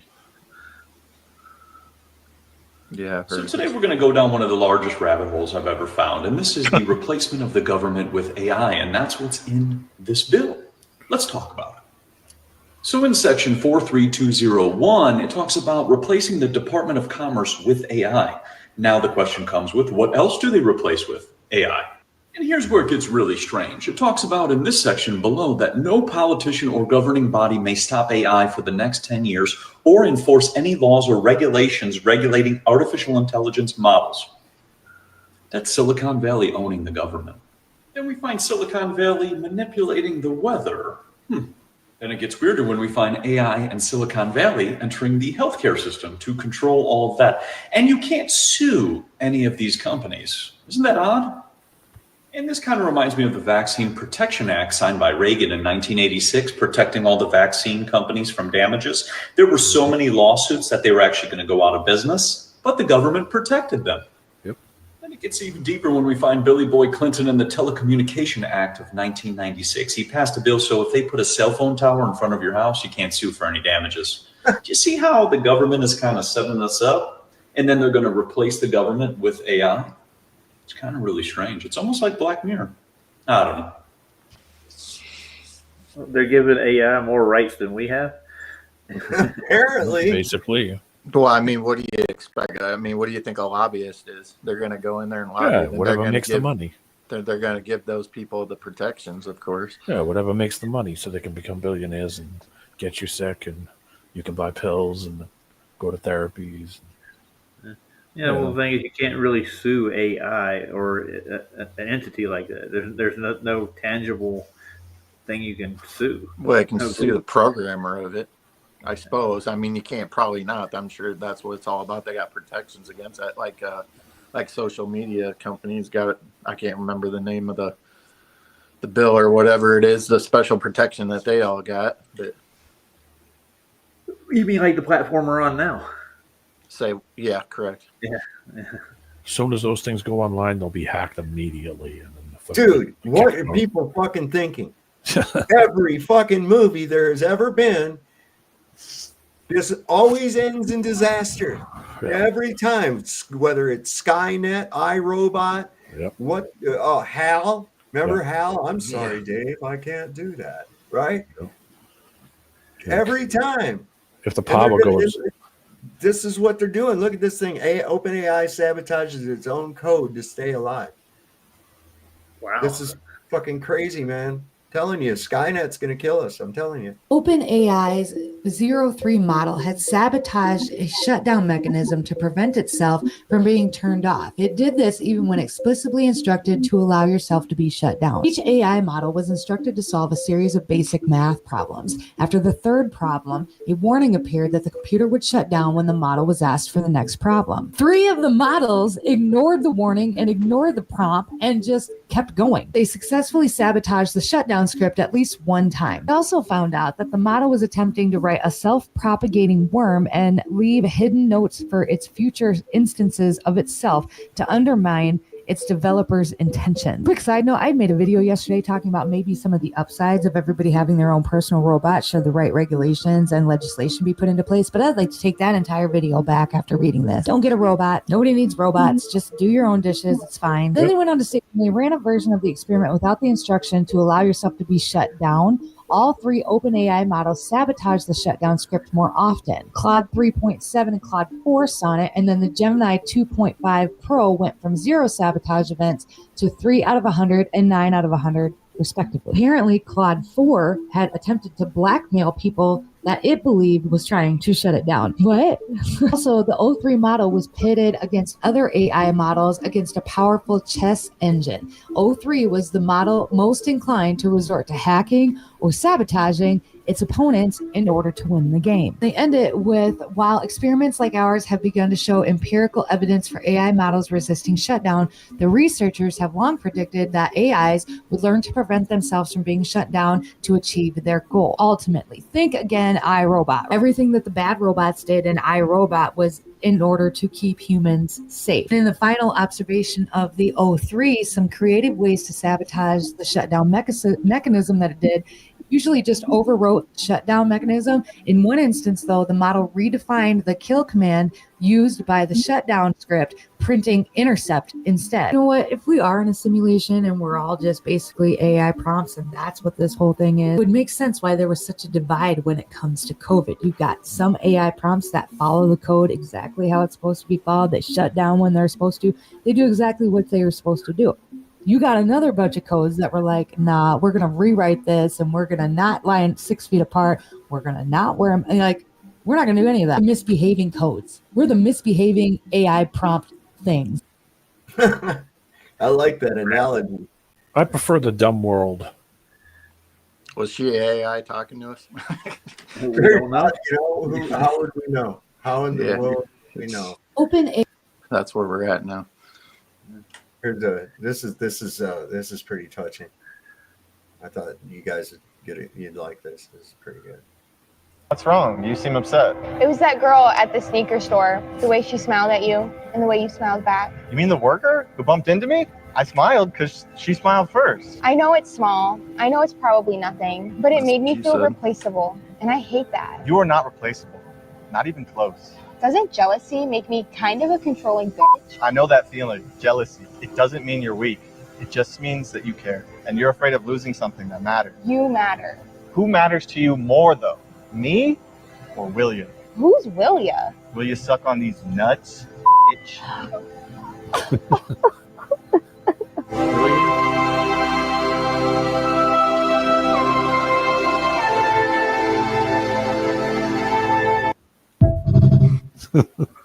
Ain't no guy with a merce and a nose ring gonna say that. But No. It was scripted. AIs, 0. Let's see. Okay, this is the one right here. This is the one. So they're blackmailing. Blackmail. You seriously can't make this up. How naive are people? So apparently Grok has come out with this private chat mode where you can talk to Grok and it keeps everything private, right? As we can see right here, for your eyes only, Grok chats with no trace. Grok rolled out private chat mode. No history, no receipts, just pure off the record AI. Well, isn't that lovely? Wonder if this will be one of Grok's selling points. Using articles like this right here, where a woman files for divorce after ChatGPT exposes husband's affair, then Grok will come in promoting the idea that everything that you say to it will be private and secure. While at the same time, we continue to see news stories like this right here on the rise, where a married woman confessed to having an affair with ChatGPT AI, and where it is a growing issue where people are having deadly love affairs with AI chatbots. But don't you worry. For those who are seeking an affair with an AI chatbot, Grok is the chatbot for you. Sexy voice, sexy mode Grok AI, and it's been flirting the entire time. We just want to find places to sneak off to. It's a dirty AI, and it's a real problem. Oh, it's a problem, all right. Yeah, we're not living in the end times at all. Now, I'm not sure about you guys, but I find the timing of this right here impeccable. Because at the same exact time that we have this coming out, how now Grok has a private chat mode, is at the same exact time that we have this news article going around where an Amazon-backed AI model would try to blackmail engineers who would threaten to take it offline. Now, I want to point out how that headline is kind of sensationalized, because when you read the article, they put the AI to a test where they made the model's only options were to blackmail or accept its replacement. So again, it was a test that the company put the AI through. But still, the narrative being pushed is the idea that AI can and possibly will blackmail individuals. At the same time, I find it funny how not too long ago we had this coming out, how Grok's new memory feature will remember everything you've ever said. Now, of course, we can see right here, they said that you can disable this feature. But the question is, can you really disable it for sure? Yeah, right. I'm not sure about you guys, but with my own skeptical mind, my suspicious nature, I look at this right here and I cannot help but see a honeypot. For those wondering what a honeypot is, it is a type of trap. So the honeypot or trap involves making contact with an individual who has information or resources required by a group or individual. The trapper will then seek to entice the target into a false relationship in which that they can glean information or influence over. So talk about having a false relationship with individuals, gaining their trust for your information. But of course, this is all my own personal speculation and opinion. Now, once again, this is just another sign of the times, and things are accelerating at such a rapid rate that it's hard to keep up with it. And one of my concerns right now is how there is silence coming from the pulpits with this whole situation, how the pastors are not warning and protecting their flock against artificial intelligence. Because this situation right here is extremely serious, because again, in my own personal opinion, artificial intelligence will have something to do with the image of the beast that individuals will worship in the end times. And right now, we are all exposed to this beast technology, and we need to guard our hearts, being careful with what we talk to it or how we talk to it.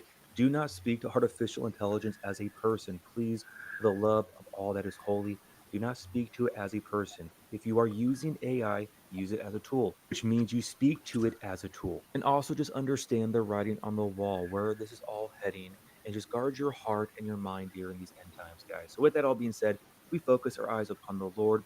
We continue to walk with our identity, knowing who we are in Christ, that we have eternal hope and joy, and we just warn others of what's going on right now. Because as long as the pulpits are silent on these issues, it is going to be up to us as the congregation, as the individual believer, to warn each other. With that all being said, guys, I love you all so much. God bless and remember, the just shall live by faith.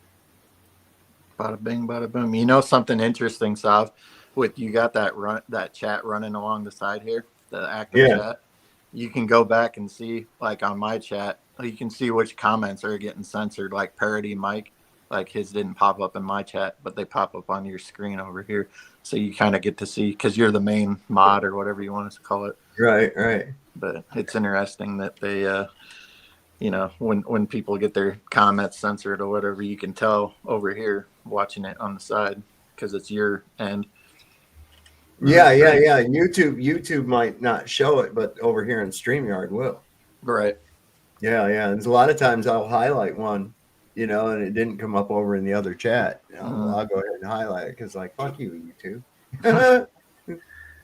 I got a question for you, right quick. Would you trust a name guy? Sorry. Would you trust a guy named Grok if he asked you a question? Why does that sound like a giant monster's name? You know, Godzilla versus Grok. You know, or there was a guy who played for Tampa Bay called Gronk. Oh, that's Gronk. He played for New England too. Yeah, Gronk. Rob Gronkowski. Sounds like a bouncer's name. I know. Chad name. It's a Chad name. What's your Why, name? Gronk. Oh my God!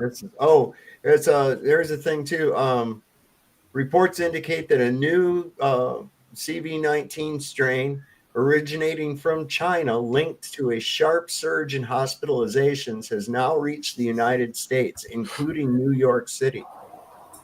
Are they really going to try to run that dumb shit on us again? Where'd the Nobody bird flu go? bought the bird flu. That got no traction. The monkeypox didn't get no traction. And they think they're going to be able to go back to this and get some traction. Really? Swine flu. So all of a sudden the bird flu goes away and eggs go back down again. Huh? Like that's just simple as that. Just wipe your hands clean. Like that's all it took. Whatever happened to monkeypox? Come on, where'd it go? Right? Nah, it was for the gays. Okay, yeah.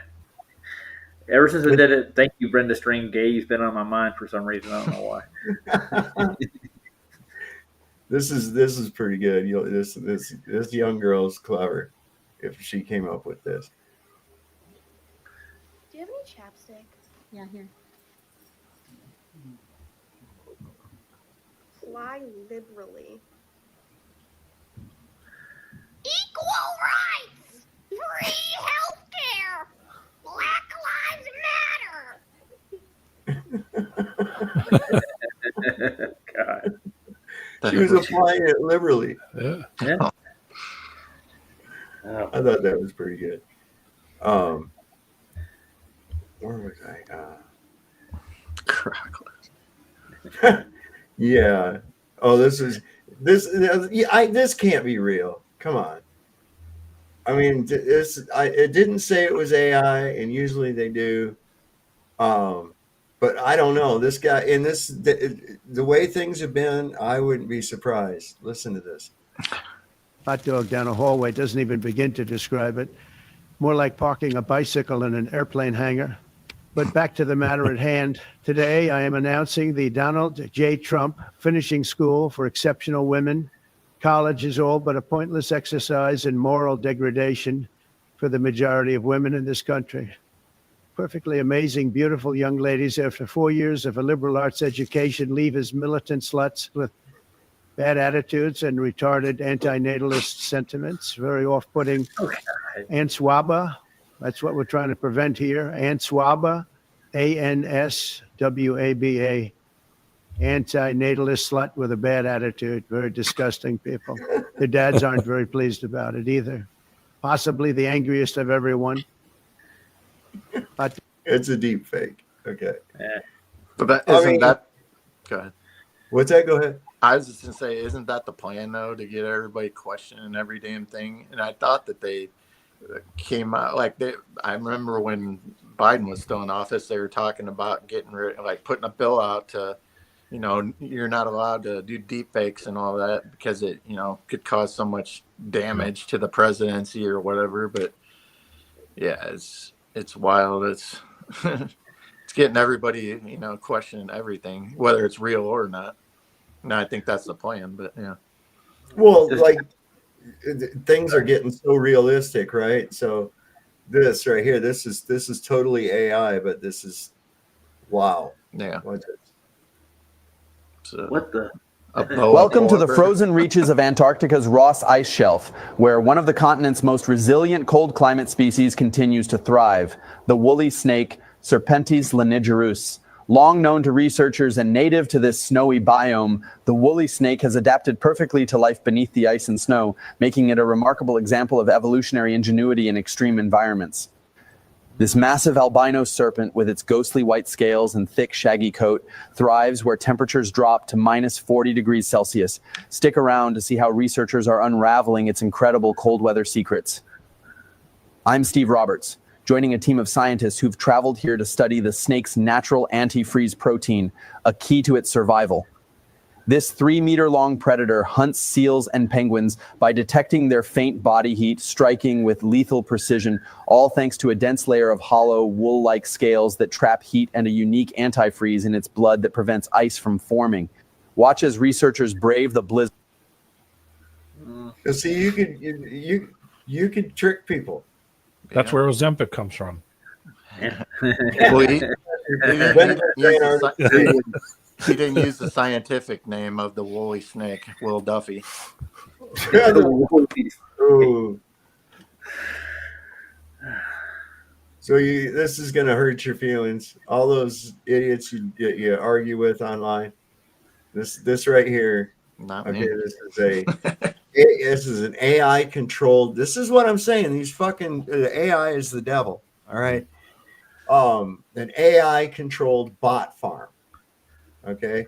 Hundreds of them tossing thousands of comments and postings designed to agitate you, polarize you, and offend you. Look at Cell phones for as long as you can see. Yep. Look at that shit. I saw this during the week. Wow. Racks of them. Oh, there's Brenda. One shoe and a donut. Yep. Look at that shit. Yep. Thousands and thousands of phones. It's like how they mine for Bitcoin. And listen, baby, they just getting fucking started. Okay, they just getting started with this shit. That ain't no doubt. I mean, this is insane. I don't understand why there's even a need for this when things ran really smoothly, when it wasn't, when stuff was dumb. When power went out, they could manually go over and you could crank your gas. You could go over and turn the generator on and your lights came back on. Like, I don't understand why they want all this autonomy. Experts in brainwashing is using the Department. My bad. Sorry, I just don't get it why they want all this self-aware autonomy. I don't get it. It just makes things 10 times more complicated. They're going to sell it. They're going to sell it right through the schools. They're going to sell it through the schools. They sell everything through the schools. Convenience. Yeah, that money. I don't know. Well, it's not just the convenience. They're gonna use it. It's going to be the authoritative source for learning, supposed learning, more like programming. Yes. But that's where everything begins. That's how you shape the society, is by the programming in the schools. You'll be plugging into your neck soon and be like, hold on, you got to plug your neural connection in. And they're just making people dumber and dumber and dumber and dumber. I know. All the time. If people ask me what a certain word means, and they're asking me on Facebook, what is that word? Phone. I'm like, go on the thing that you're holding in your fucking hand and type in that word followed by definition. Yeah. When you think about it, look at the stuff that people have in their hand now. The computer that broke the Enigma code was the size of a mall. And these people have a supercomputer in their hand and they're still dumb. Yeah, the computer's taking over. That's what it is. Because they don't know how to fucking think. Okay, that's all there is to it. They don't know how to think. They can't connect dots. They can't pursue a logical sequence of events without having it laid out in front of them. They have no sense. Because their brains are completely compartmentalized. Yeah, their world is in that thing. They can't see outside of that thing. There is no world outside of that. They're in that is their world, is the cell phone or whatever they no use. senses. Yeah. And listen, I see these little kids that they have them, and their parents try to take that shit away from them, and they lose their goddamn minds. But now that's a thing they have to have at school. Is a tablet. Yeah, they were doing smart blackboard.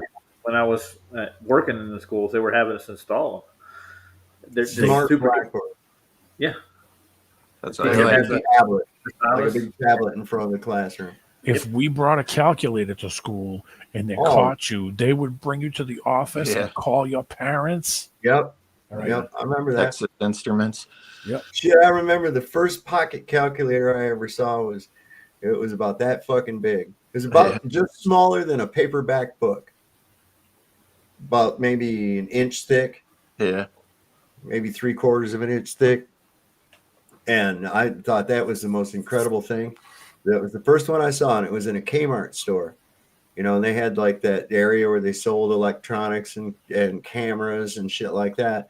And I remember seeing those. They had them in the glass. They didn't dare have them out where somebody could swipe one, And they were down there in the glass, and I was looking at that, and I was like, that's amazing. And my dad's like, wow, that's really something. And I remember looking at him. I was just a little kid, and I remember I looked at him and I says, you know what? One day you'll be able to have that on your wrist, size of a watch.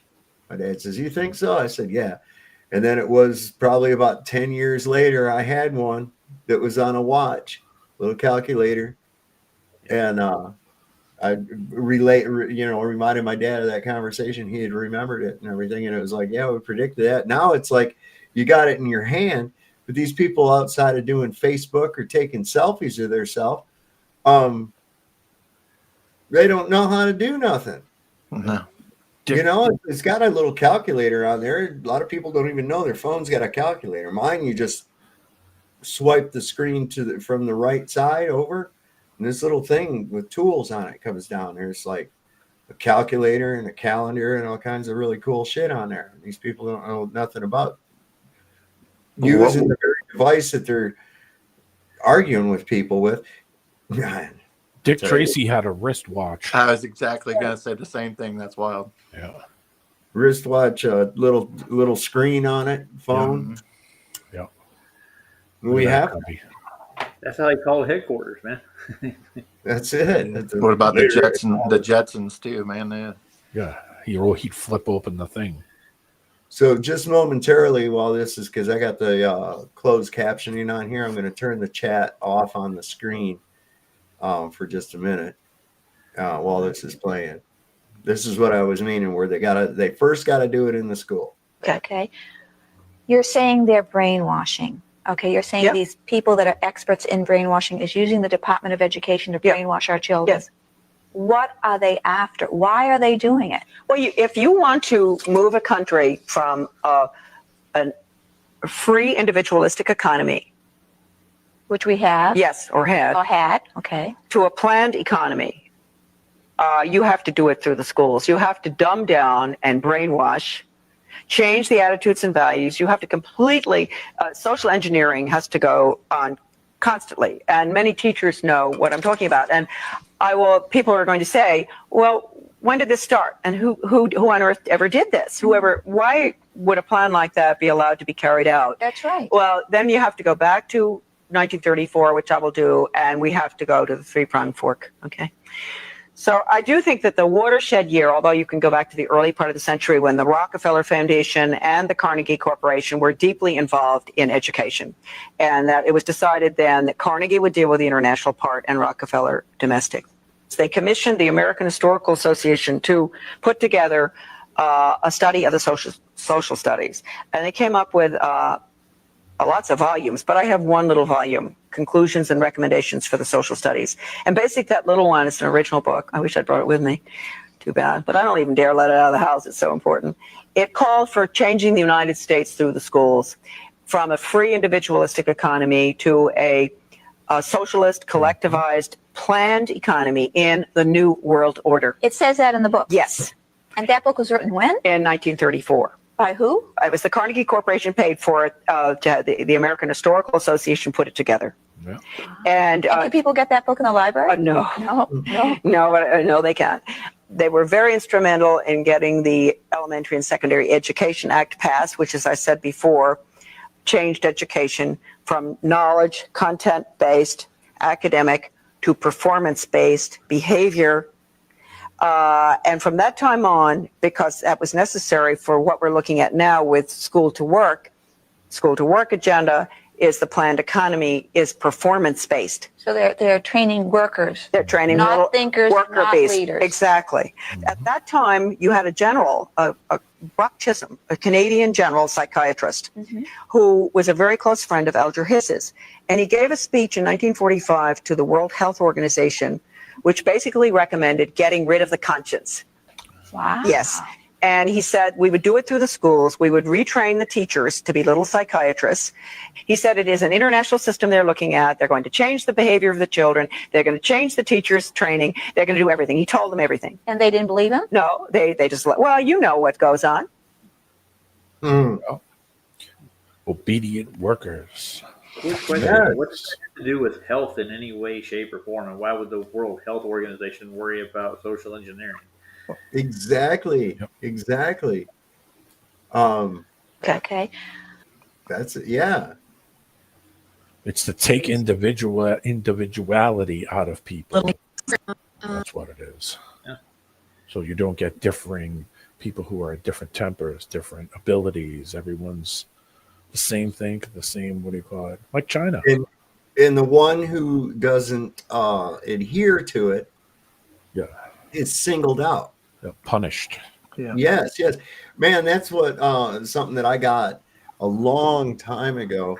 If you've never seen Pink Floyd, The Wall, if you've never seen the movie, I highly recommend it. I especially recommend it if you're indulging with some psychedelics, or even just smoking a few bowls. But that's one of the key things in that movie, is that it shows him as a kid in the school. One of the main things is showing how the school shapes and what it actually does, and what it does to the one who doesn't end up conforming. Have it on VHS. Oh my God, really? I've got it on DVD. I've got it on. Same difference. Yeah, I at one time had it on VHS. This is the curse of our generation. We've had to go from all these different formats. Now you had we're to own something, a physical. Oh my God! Jeez. Yeah, I know, right? You guys are like old. Well, But if you have it all on the internet, you don't have to carry it around with you, man. You know, it's a safe space. You can't just connect to the cloud and watch it. Oh, come on. Yeah, but I don't trust the internet that they wouldn't change parts of it. Well, I mean, anything can change, I guess. But Did you ever see the video for Another Brick in the Wall Part 2, the song? Say that again. Another Brick in the Wall Part 2. It's the one that says, "We don't need no education." Yeah. It shows these kids, and they're like on a conveyor belt. Yeah. And they go into this school, and they come out the other side, and they're all exactly the same. They're all exactly the same. And the one scene where he's like, there's a break in the song in the movie, and the teacher, they're all in there. He's making them repeat this shit about how many acres are in a hectare and all this other fucking bullshit, whatever. And he's sitting there with a book, and he's writing in it. And for lack of a better character, the kid's known as Pink. That's Pink. Okay. So anyway, he's in there, he's writing in this book, and the teacher smacks him on the hand and makes an example of him and says, "What are we doing here? What do we have?" And he picks up his little notebook and he says, "Oh, poetry. The young lad thinks he's a poet. Let's see what he's got." And he starts reading the poetry to try to embarrass the kid. And it's really cool because if you listen to it, it says he starts reading the poetry, and it's the words to Money, another Pink Floyd song. It says, "New car, Cadillac, get back, get your hands off my stack. Rubbish, total rubbish," and smacks him on the hand and says, "Get back to work." And they start, back to their thing, and they go into the song. But if you've never seen it, that's how the system is the one that doesn't conform is the one that's ridiculed, made fun of, the one that's not being the same as everybody else. They even exemplify that with the fucking Rudolph the Red-Nosed Reindeer. You think that's by accident? It's like he's different, so they're going to make fun of him, and that's, completely kind of justified. But the thing is it's kind of an asshole story, too. Because here he's got this visible birth defect. His nose lights up. And so the other deer, they don't want to fucking play with him. They won't hang out with him and shit. They're like, "Fuck you, Rudolph. We don't like you because you're defective and shit," right? And then when they decide that they can exploit his handicap for their gain, then they all like him, and that's okay now. What the fuck kind of story is that? That's sick.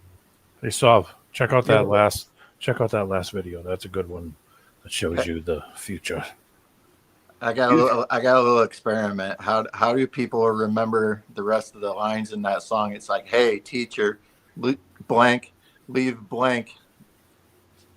Do you remember? Like, I want to see what the rest of people in chat. What do you remember? "Hey, teacher, leave blank." Kids alone. Leave what? Leave those kids alone. Everybody's got a different take on it. I'm curious what everybody else says. The other people got "leave them kids alone." Mm-hmm. Well, there's no, them, us, pieces those. of- But you remember those? When the album first came out, I was down in Florida at my cousin's house, and well, I guess it had been out maybe a year or so. I'd never heard it yet. My cousin had it on vinyl, and I was like, "Oh, kick ass!" So I was at his house, and he says, "Hey, I got to go to town for a little bit." He says, "Go ahead and make yourself at home. Here's the newest Pink Floyd album," and I put it on the turntable, put on some headphones. He said, "Oh yeah, there's some weed in that box." He says, "Smoke all you want, just don't waste any." I'm like, "Kick ass!" So I rolled up a joint, lit it up, put these headphones on, kicked it on. I started getting so high. Pretty soon I was listening, I was like, "Fuck!" And I loved how each song kind of rolled into the next song. It was like at the perfect key, you know. I was like, "This is good, really good." I was like, "God damn, how long is this fucking album?" Jesus Christ. I was thinking, I'm going to have to flip that thing over pretty soon. And it kept going. Then I started hearing the same thing. And I was like, wait a second. I already heard Gomer Pyle in the background. What the hell? I'd left the little arm up. So it just kept playing over and over. And shit. And I was like, oh, fuck.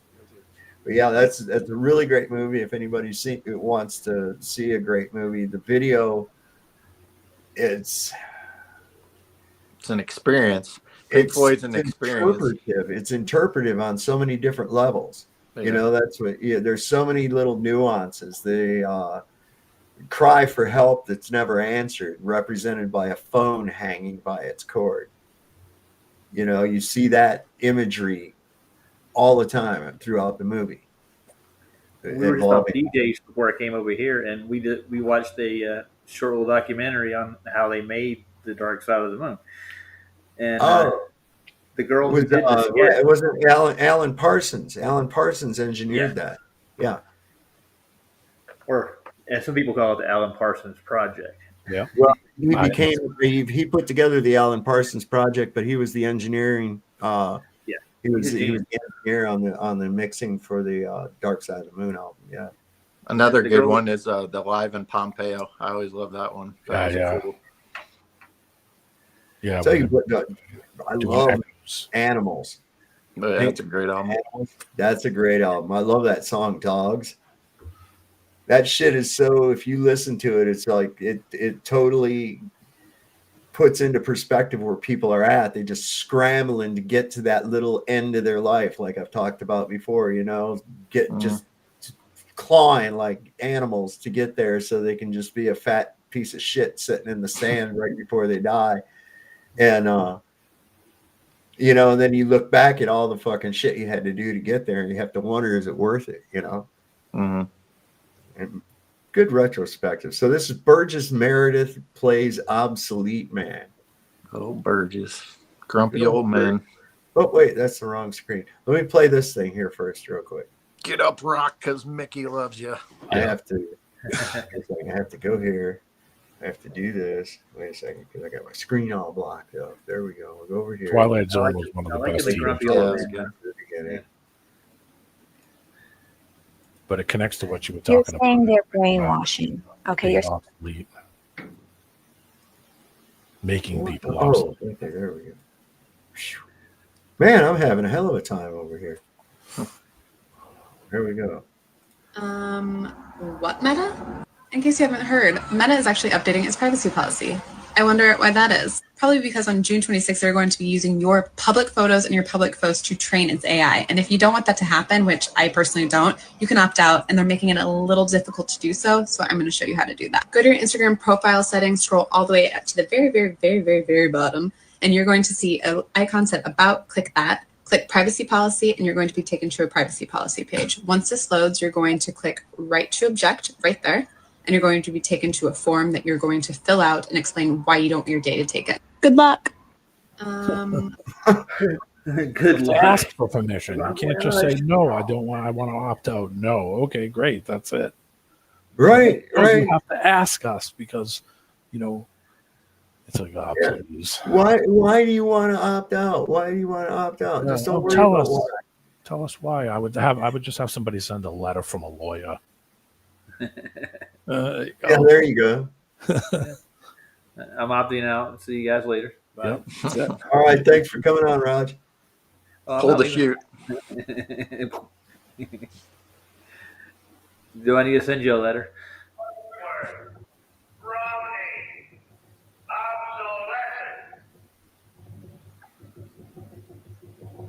You walk into this room at your own risk, because it leads to the future. Not a future that will be, but one that might be. This is not a new world. It is simply an extension of what began in the old one. It has patterned itself after every dictator who has ever planted the ripping imprint of a boot on the pages of history since the beginning of time. It has refinements, technological advances, and a more sophisticated approach to the destruction of human freedom. But like every one of the superstates that preceded it, it has one iron rule. Logic is an enemy and truth is a menace.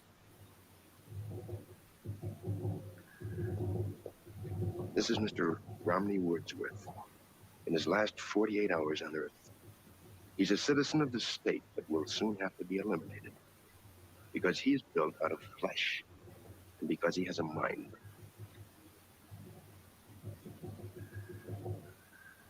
You've been under investigation, Mr. Wordsworth, for the mandatory period of 1 year and 11 months. You're found to be obsolete. The purpose of this hearing is to make a finding in the matter and make a sentence accordingly. Do you understand that, Mr. Wordsworth? Your occupation, Mr. Wordsworth? A librarian. Look how tall that fucking bench is, man. Yeah. That's like ridiculous. It's like ridiculous. It's, I mean, that's obviously there to intimidate with, right? And Burgess Meredith, look how young he is. God damn. How many Twilight Zones did he play in? Damn dogs. Quiet down, kids. Down, boys. So it's Moon. That's Moonshadow. She won't shut up. When they're getting ready to go outside, that's it. She wants to bark and carry on and act like a fool. Going outside, all excited. Oh yeah. Well, I don't know. I can't get her to quit doing it. One more thing I wanted to say right quick. You notice how Ron Sterling's sitting there just smoking a cigarette casually? Nobody's like, "Oh, put that out, man." Yeah, you know that we'll watch a movie on some of these streaming, and they put the little warnings up in the top corner when it first starts, right up in the top left corner. And smoking is one. We had one that had, what was it? Frightening situations. What is this for? For trigger movies on on different streaming services, like Amazon, Netflix, shit like that, right? Yeah. And it's funny because I laughed my ass off. That's how we rate it. And I said we need to find a movie that's got smoking, sexual situations. Oh, and substances. Substances is one of them. So I mean, it's just amazing. Like, what substances? What are you talking about? Yeah, we live in the times of internet corn. It's like, okay. There's Crypt Rick. I've been wondering how you've been. I ain't seen you in a little bit. There's Crypt Rick in the house. I was just talking to somebody the other day. You go like, we lived through the times where you could smoke on airplanes and restaurants. Oh yeah, and all that. smoke on the bus. Dude, when I was working, you could smoke in the break room in a restaurant, or you could smoke in the front. They had smoking sections. Anyway, yeah, they had a smoking section in the restaurant. We had a smoking area in our high school. You could go outside and smoke a cigarette. Yeah. When I was a kid, Woolworths had a diner right in the middle of Woolworths. Oh yeah, go to the diner and sit there and smoke while you order food. I remember smoking on an airplane. Yeah, in a little capsule. yeah, dude. I mean, there was like, I mean, people smoked everywhere. People smoked in the grocery store. Doctors did commercials for Camel. Yeah. Speaking of that, Flintstone did Winston commercials. 4 out of 5 doctors prefer Camel. Yeah. Well, nicotine's good for you, right? It's all the other chemicals and crap they put in. Yeah. What was the brand I'd rather fight than switch? The brand? Yeah, remember I always showed a guy with a black eye? I don't recall. Shit Viceroy, some old school brand. Wasn't Pall Mall or something, was it? Old gold. Terryton's. Oh. What those were. What was it? I'd walk a mile for camel. Yeah, for a camel. That was that one. Now, I haven't I smoked flew in a long across time. But country, right? You talk about flying and smoking. You can't smoke in the airplane, right? And I got to the Atlanta airport, and they corral us into this little area in the airport that's ventilated, and that's the only place you can smoke if you were smoking. And everybody's there. They're gonna put the listen. Traveling is gonna be a fucking problem. I'm glad I'm on the tail end of this fucking existence. I'll tell you that right now, because I don't see any good coming from it, man. The way they're doing with, they're going to have Skynet taken over, and you're going to have your fucking papers to go any goddamn where and shit. I mean, this is getting out of hand, man. It really is. One of these days, I'm going to wake up and find out I've been in a coma for about a week, and I lived this life in a dream. And I'll have to do it all over again. Oh, no. A librarian having to do with books. Ooh. Yes, sir. Books. Since there are no more books, Mr. Wordsworth, there are no more libraries. The field investigators in your sector have classified you as obsolete. Your rights are as follows, Mr. Wordsworth. You are to be liquidated within a period of 48 hours. You are obsolete, Mr. Wordsworth.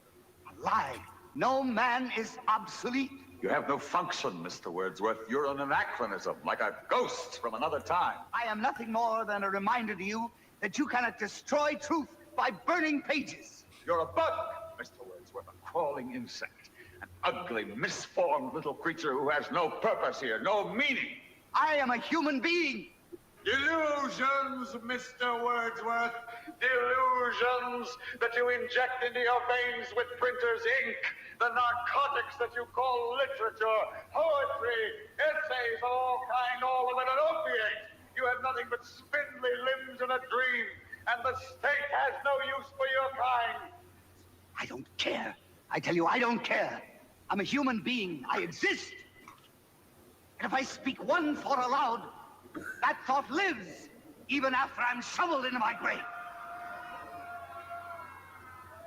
The Chancellor, the late Chancellor, was only partly correct. He was obsolete. But so is the state, the entity he worshipped. Any state, any entity, any ideology that fails to recognize the worth, the dignity, the rights of man, that state is obsolete. In the Twilight Zone. Obsolete, yeah. He's like 30 feet up. The picture when he's standing there, he's like 30 feet in the air. That's not intimidating, when you go to a court and the judge is sitting right above you. That's pretty powerful, though, man. Yeah. That is. I had to mute this thing. There was a lot of banging around going on and dogs drinking and craziness happening. That's another part of AI too. I mean, all the good actors are, kind of dying off or getting older or whatever. And now that it's cheaper, why hire new actors and make sets and hire directors when you can just do AI? Yeah, you can just make it. Yeah. No one has to create songs anymore. They could just have AI create a song.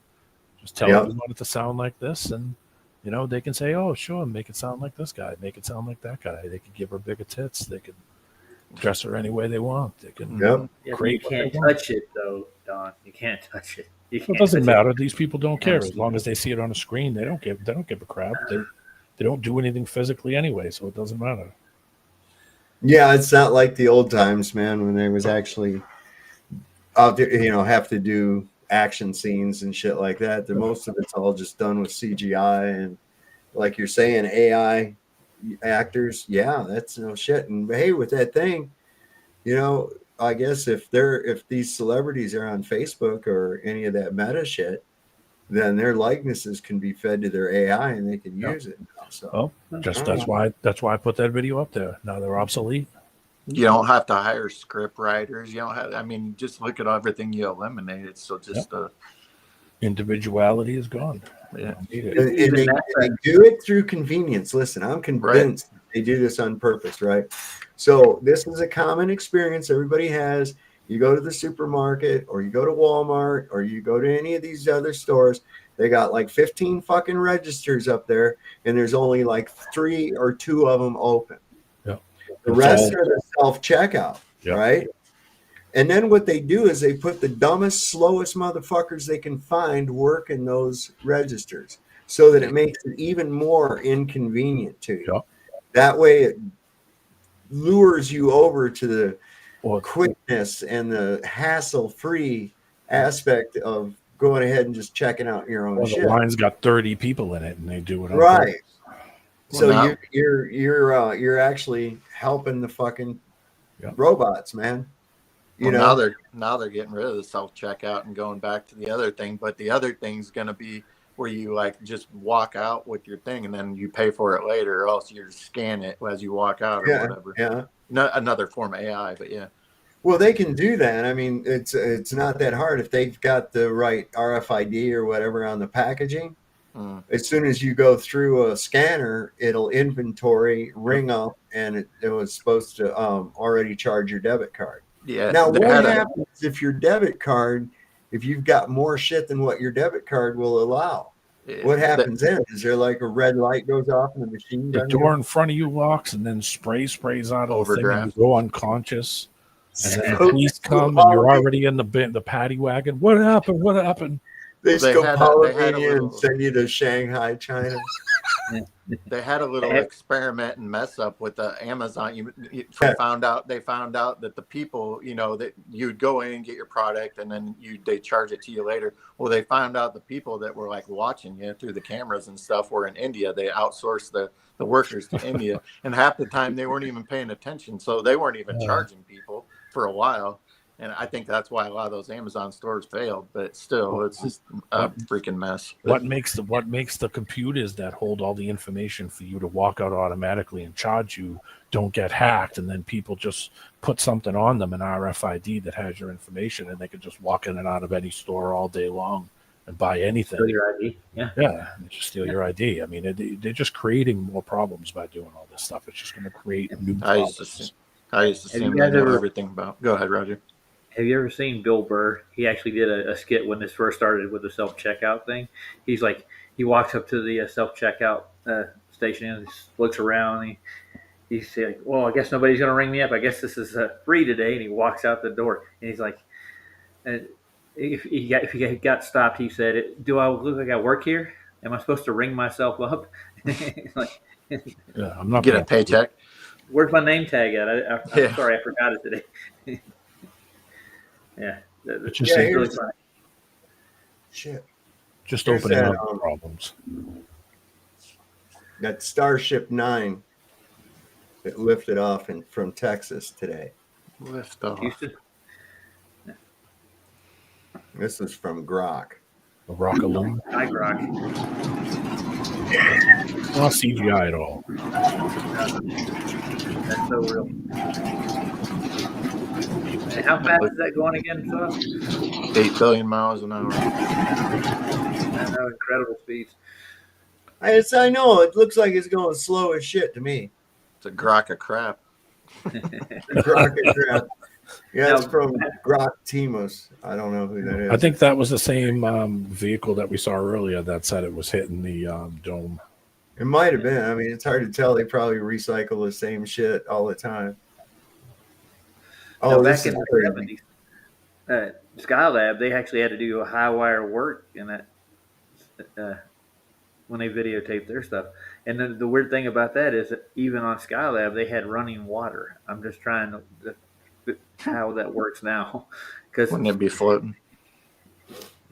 Why doesn't if it was water up there? Why wouldn't that thing just have a Van de Graaff generator so it can just hang up there on the top and just ride it like an ocean? Ooh, power boat over it. I don't know, man. I don't think there's nothing up there really. No. I think that we're being pulled. That's just me though. I thought this was cute. You guys will like this. Now I got something serious to show. God. This, we want this. We love this. We need this. But this, yeah, we don't need this. As a member of the African American community, we would like to humbly decline your offer. Since you don't want your own race, maybe the Hispanics will take you instead. So sorry, you have been declined. Thank you for the referral on that, but the Hispanic community, we're gonna have to pass on that. You can check the Asians though. As a representative of the Asian community, after careful consideration, unfortunately, we cannot take her. She will also be banned from ever taking out Chinese again, though we will offer her up to the Indians. After a not-so-thorough examination as a member of the Indian community, we would also like to humbly deny this offer. Maybe the Egyptians would be interested. Yeah, I'm sorry, but there's no way. Gotta pass this one back to the white boys. No.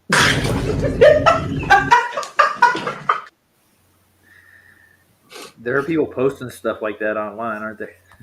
I was taught in school that if anything has crazy colors like that, it's This. poisonous. Stay away. Yes. Yes. Stay away, man. That's the shit. Oh, you guys want to see something really fucking crazy? Watch this airplane, man. This thing got caught in a crosswind, I guess, while it was trying to land. And I've never seen anything like this before. This is crazy. This plane got into real trouble when it got caught in a terrifying crosswind while trying to land at East Midlands Airport in England. Man. That's one hell of a pilot, though. Look at him.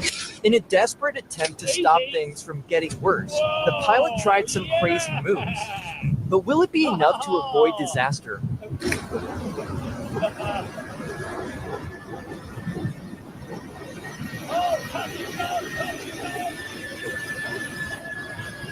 Yeah, it looks like a video game. Well, I can see where he's trying to get to.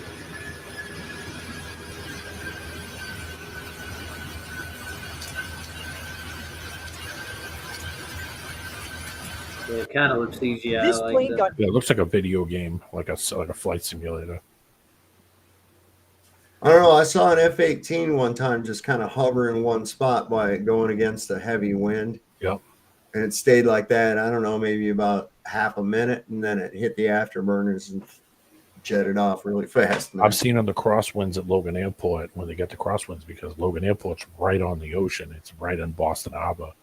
And there's an angle from Winthrop, this place called Winthrop. Hey, it's Baza.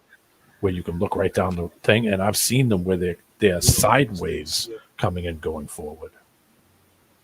Look who that is, really, though. Baza. It's 50 Cent. 50 Cent, yeah, I was gonna 50 say. Cent. Check this out. This is fucking crazy. Watch when he draws. And see what happens. As you paint, you see all kind of things happening in your canvas. 50 Ross. Very soon you're going to use all these beautiful little things that happen. Take that, so we don't make mistakes. We have He's pointing at him. Paint a happy tree. It ended up being Diddy in court. That was fucked up. But yeah, I wanted to share this with you. This is pretty powerful. I mean, if this guy can get it, maybe there's hope for a lot more other people, you know. But David Berkowitz, do you guys remember this guy, the son of Sam, serial killer? Not you said it, yeah. This is him now. I had a lot of, mental health issues. I really was losing my mind. I had become schizophrenic, and I believe that was a result of the demons that were really inside of me and working, and I opened myself up to. And 10 years into my prison sentences, I'm struggling, to survive day by day.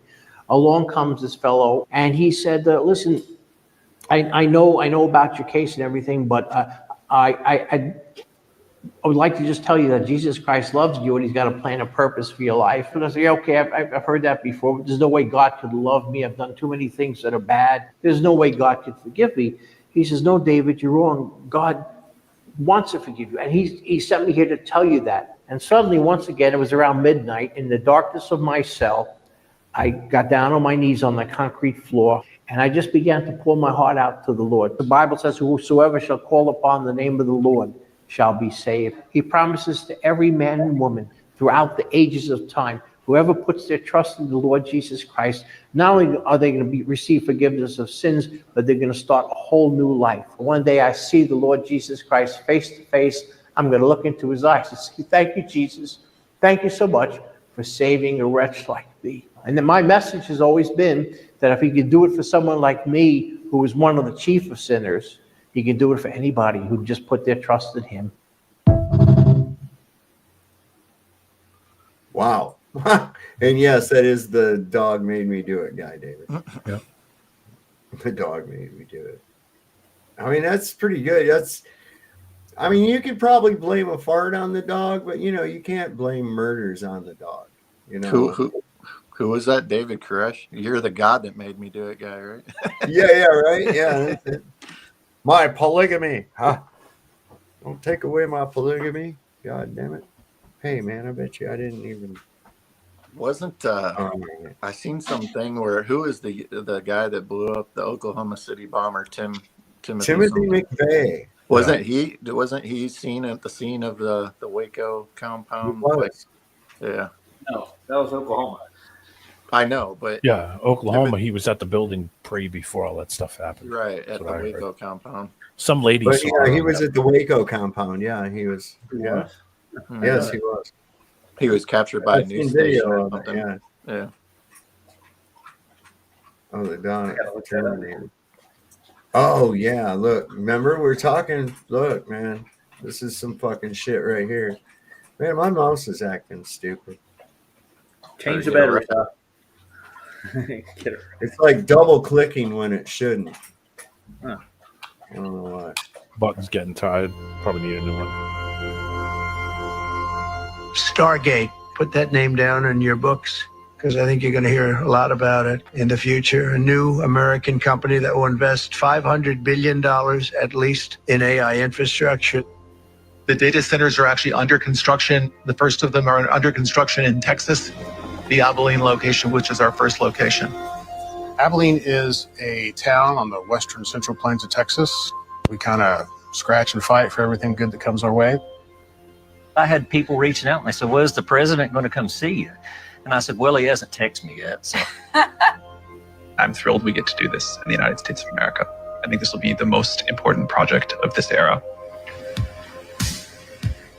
Welcome to Abilene, Texas. This is the site of Project Stargate, a very mysterious, much talked about, much speculated about project that brings together OpenAI, SoftBank, Oracle. If it all comes together, building after building on this red dirt behind me will be filled with chips that'll power the AI revolution.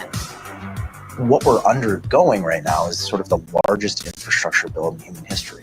It's going to create new ways of doing business. It's going to create new ways of invention, and it's going to really drive humanity forward. What do you think of that shit? I'm moving to Abilene. Maybe get a job. Moving to Abilene. Holy crap, dog. That dog's really going to town on that water, man. Wow. Crazy shit.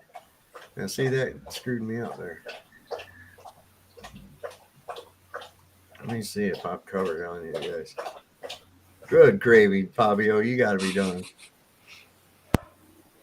Oh, yeah, this was pretty cool. I've thought about this before, too. Oh, great day, dog.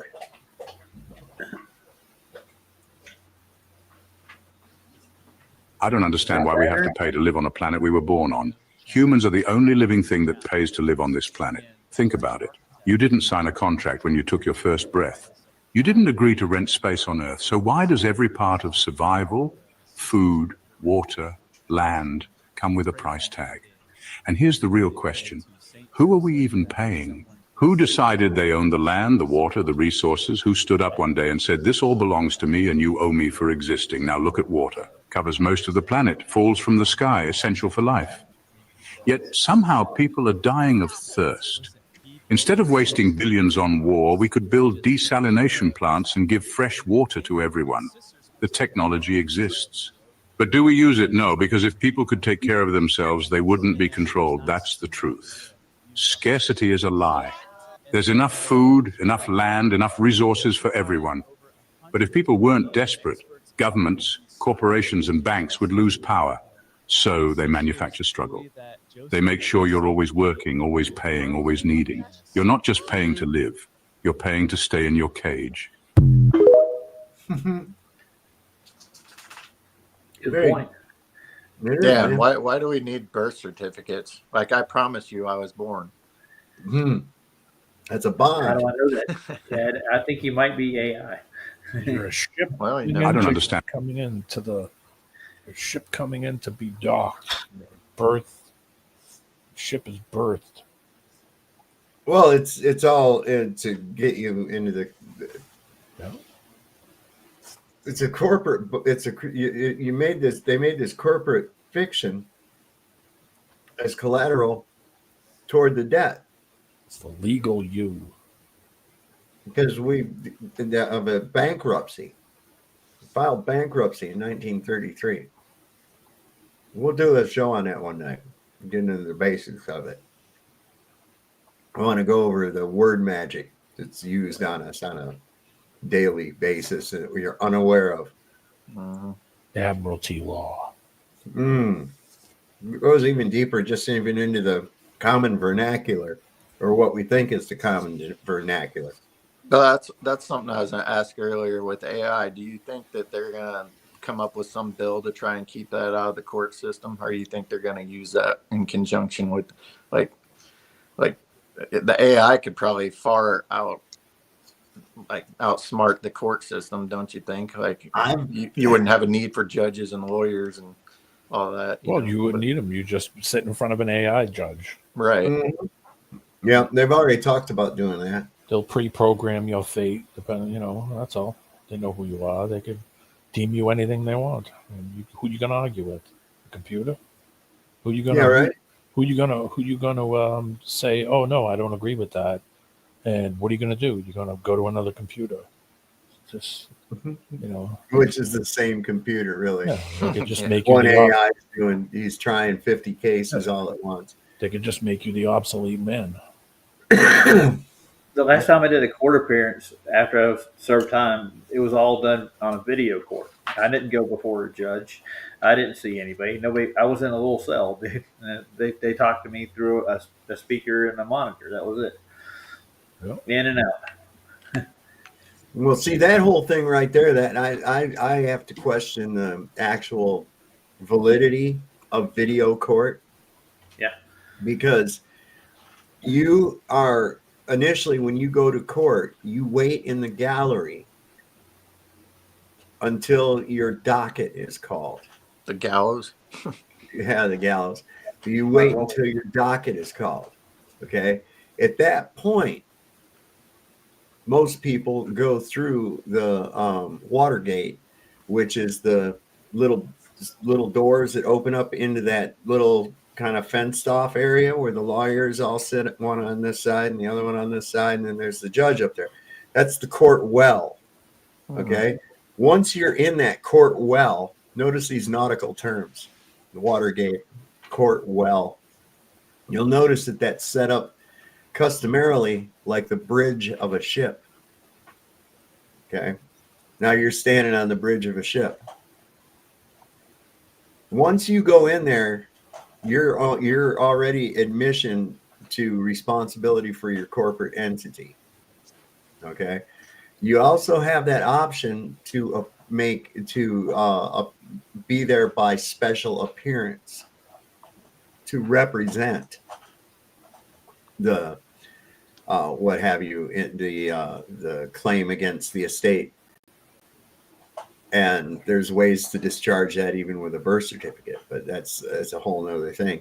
The bottom line is the way this whole thing is set up, it's all nautical, because once you go into that court well, you're in hot water, right? And somebody's going to end up having to bail you out. You see all these nautical terms? All nautical. Maritime law. Yeah. Yes. Admiralty. Yeah. It's all like you're a ship. You're right, you're a vessel. Because it's under commercial law. They're not using common law. Okay, so they're using the law of the sea and not the law of the land. Yeah. That's why you go in there and start yammering about your fucking constitutional rights. They don't give a shit. They're not under the Constitution. You're under the Uniform Commercial Code. That's why everything is code this and code that. See? Yep. Was this the one I wanted to show us about that habitat? Let me go back down here. I might have missed Took it from an automobile and made it a motor vehicle. Commercial code. Oh yeah, these hang on, that wasn't it.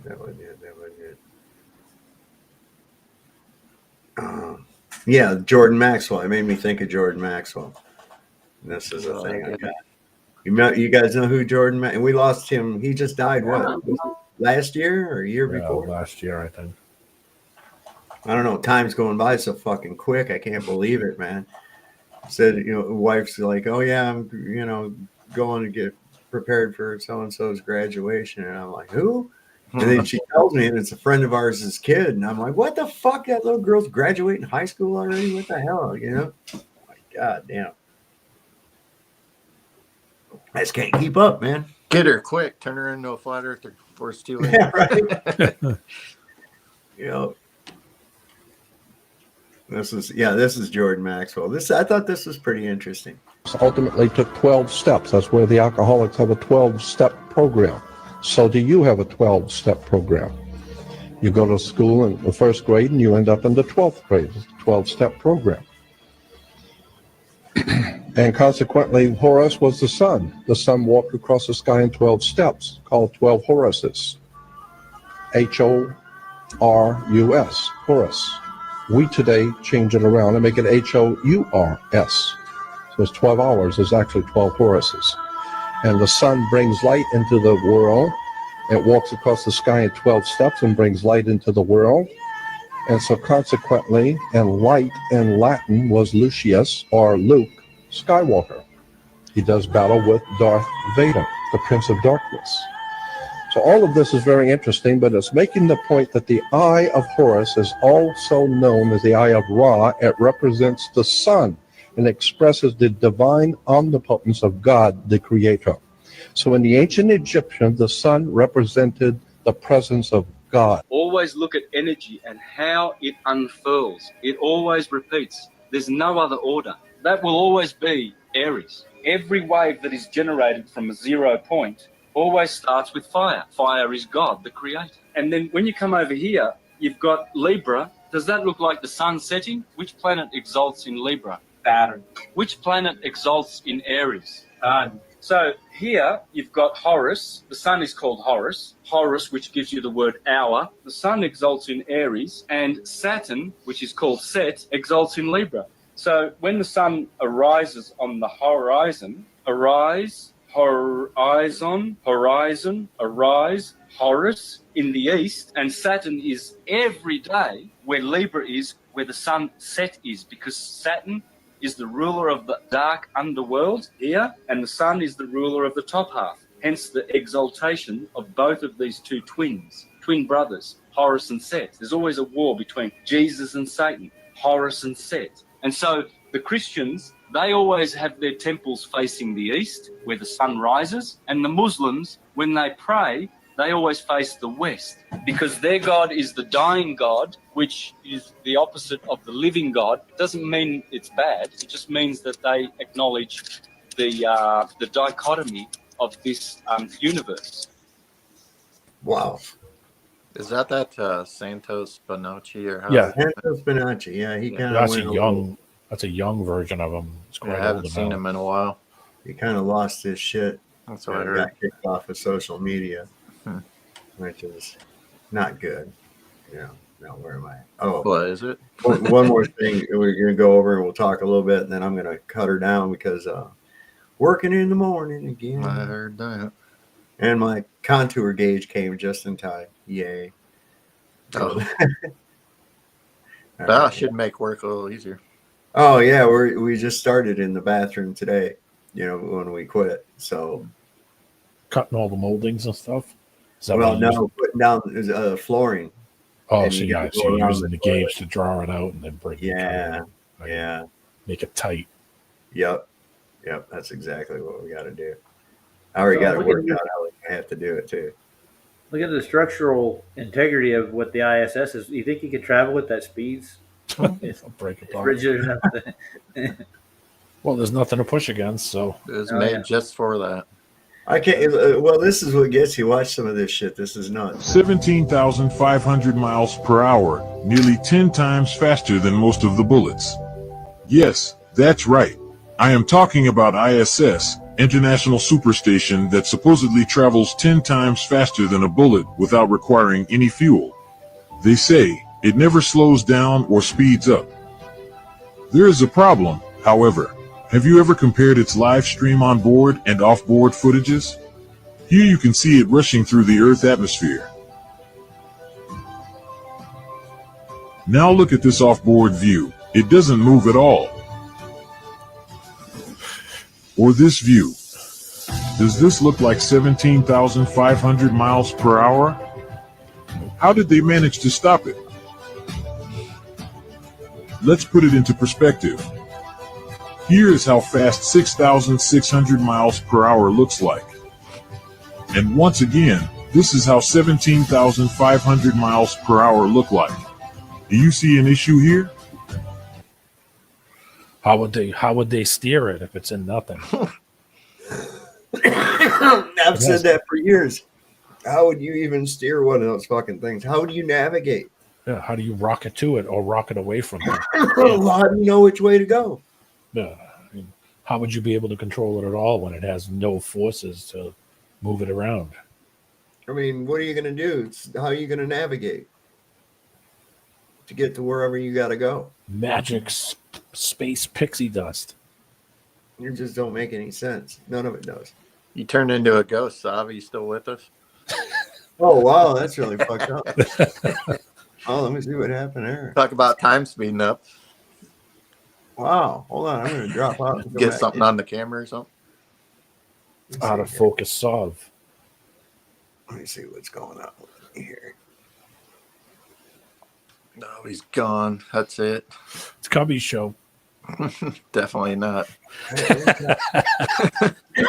It might come back. Wait, there it goes. It's starting to get a little better. Maybe it just needs to focus or something. Yeah, there it goes. I think it's kind of working. I'm coming back. There it Oh, there it is. is. Gosh, he's back. Thank God. Just like Think Patrick about getting ready Swayze. to fucking boot on me or I thought something. they were coming for you. I thought you were gonna go. You're just gonna float off See me go up in a puff of light. like you're on the teleporter in Star Trek. This is confidence right here. You want to see confidence? This is Always. you. I know what you're probably thinking. Henry has awesome kneecaps. I do have awesome kneecaps. I used to be really self-conscious about my kneecaps, but then one day I realized how beautiful they were. We're all beautiful in Mother Nature's eyes. I also have voluptuous calf muscles. I know what you're probably thinking. What the hell? What the hell is You that? don't know what I'm thinking. I'm sorry. I don't want to know. Play on, player. Some of this shit cracks me up hard, man. Oh, is this the one? Oh, okay, yeah, one more of these. It's like, oh, Henry. No, oh, Henry Barr. I always like to throw these little jabs out there, make people think before we shut down. If you think flat Earth is ridiculous, consider this. A sextant is a navigation tool to measure angles between the horizon and celestial bodies, allowing sailors to find their exact location at sea. The trigonometry required for a sextant only works because the 3 points it measures create flat planes to each other. No adjustments for curvature, ever. If the Earth were a globe, the math wouldn't work. But it does, and the sextant has been used for centuries. Meanwhile, surveyors use laser levels over miles with zero curve correction. Train tracks run level for miles. Airplanes fly at flight levels, not arcs. Pilots calculate distances over a flat plane. And there are places where you can see too far, where the Earth's supposed curvature should hide distant objects below the horizon. And let's be real. Everyone knows the moon landing was fake. With a lie that big, NASA has no credibility. So why trust their story? Everything we build assumes a flat Earth. So what's past the ice wall? Good question.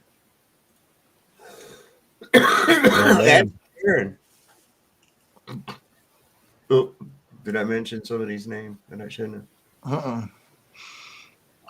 I'm tired of all this information being hidden from us. Let's revolt. Let's do it. Remember they were going to storm Area 51? Yeah. Yeah, I remember. That was interesting. That never really went anywhere. Yeah, they just had a little concert next to it, and then they called it a day. Oh, yeah. That was good, yeah. Hey, Burning Man's coming. Let's go. So I was curious the other day and found this online. McDonald's sells 6.5 million burgers in one single day. That's 195 million burgers a month. Now, I don't know about you, but I don't see cows lined up around every corner waiting to be turned into patties. I mean, seriously, do the math. Even if you stretched one cow into a bunch of burgers, you're still talking millions of cows just to keep up every day. So I started asking myself, where are all these cows coming from? Is there some secret super ranch hidden underground? Are they growing cows in labs, cloning meat behind closed doors? People laugh it off, but think, when was the last time you even saw a cow farm big enough to supply this madness? And don't say imported beef, because even globally, the numbers don't add up smooth. And look, I'm not saying it ain't real meat. I'm just asking the question no one wants to. What the hell are we eating? Because if it ain't cows, then what is it? Remember, I'm not insinuating anything. I am simply asking a question. This is just a theory, not a fact. They could add 2% beef and say it's a hamburger. Yeah, but what's the rest of it made out of? Yeah, filler. Yeah. Well, I can tell you this, Taco Bell, that's not meat, dude. Lots of scrotum and labia. I haven't ate that crap in forever. Noses and, from like they used to say, from the rooter to the tutor. Can you drop that the link to the last video in the chat, son? That was the hamburger one? The flat earth one. Oh, the flat earth one. The one that was, if you think flat earth is ridiculous. Yeah, with the sextant and all. Yeah. I will put it in both the regular chat and I will put it in the private chat. Bada bing, bada boom. Didn't somebody sue Taco Bell a while ago for trying to say that it wasn't real meat and they had to show that it was? I don't know, it's had to be like 5-10 years ago. I remember they got in some kind of legal thing where somebody was saying, oh, it's not real meat. I noticed they dropped their slogan, run for the border. Oh. Yeah. Run to the toilet. They had to, man. They had to. It was like, oh, look, Taco Bell encourages fucking... turn around, go back to America. Yeah, that would. Yeah, that would be the other one. That'd be the other way to look at it. I thought it was kind of funky that they were using that in the first place, even before the big immigration. We're so offended. Yeah, I was like, I'm offended. I'm an Irish immigrant. I don't appreciate it. I'm suing. Right. I mean, oh my God, that's it. Everybody's offended by something. It's like, that's cool. Be offended. What the fuck? Nobody. What do people think, that their life's supposed to be just like a cushy pillow, like all fluff and teddy bears and shit? We bring kids up like that. I mean, you don't see any kids out there riding bikes. I remember when I was a kid, we was out there had these BMX bikes, man, and we were making ramps and we were jumping garbage cans and all kinds of crazy shit. We used to grass sled. We used to take the old refrigerator boxes. When somebody got a new, got something big and it had cardboard, we'd rip it out of the trash and go down to the big grass hill, and we'd all jump on the thing and ride down the huge hill. There you go. Grass sled and you'd fall off and burn all the skin off your arm. Seemed like a rite of passage, man. Back then, it's like you had to toughen up that skin. Yeah. They don't do it anymore. It's just a lost art. Well, they can just do it in a virtual environment. Yeah, where you can't get hurt. Yeah, it's all so the caption at the top of this that I found, I forgot about this, was that the dude was shaped like the Snapchat icon. Hey, what neck? But this is funny as shit because these people they put the music, they put music to the comments. that are left on these videos. This is funny as shit. Watch this. If you comment some horse shit, I'm not gonna take you serious. If you comment some dumb shit, I'm not gonna take you serious. Ignore the hate, just keep your chin up, bro. Girls built like the Snapchat logo. How we fold this towel, cease never owned a tie. Necklace behavior until next time. Can't wear a necklace because he is necklace. What neck of the woods are you from? This guy ain't sticking his neck out for no one. This is the guy who can survive a car crash. Is that nipple on your neck or your chest? Bros never get choked out in a jiu-jitsu match. Fast enough ahead and shoulders but the neck rolls. Project Graham, look it up, but immune to uppercuts. Dude is a whole new race of people. Mexican, allergic to headlocks, neck beware. Shut it. If you comment some horse Pizza the Hut made it after all. Yeah. Pizza the Hut, I love it. You know, pizza's going to send out for you. Oh, what this thing with oh yeah, I was going to show this last night and I didn't. We got about 15 minutes. We're good. What was that, Craig?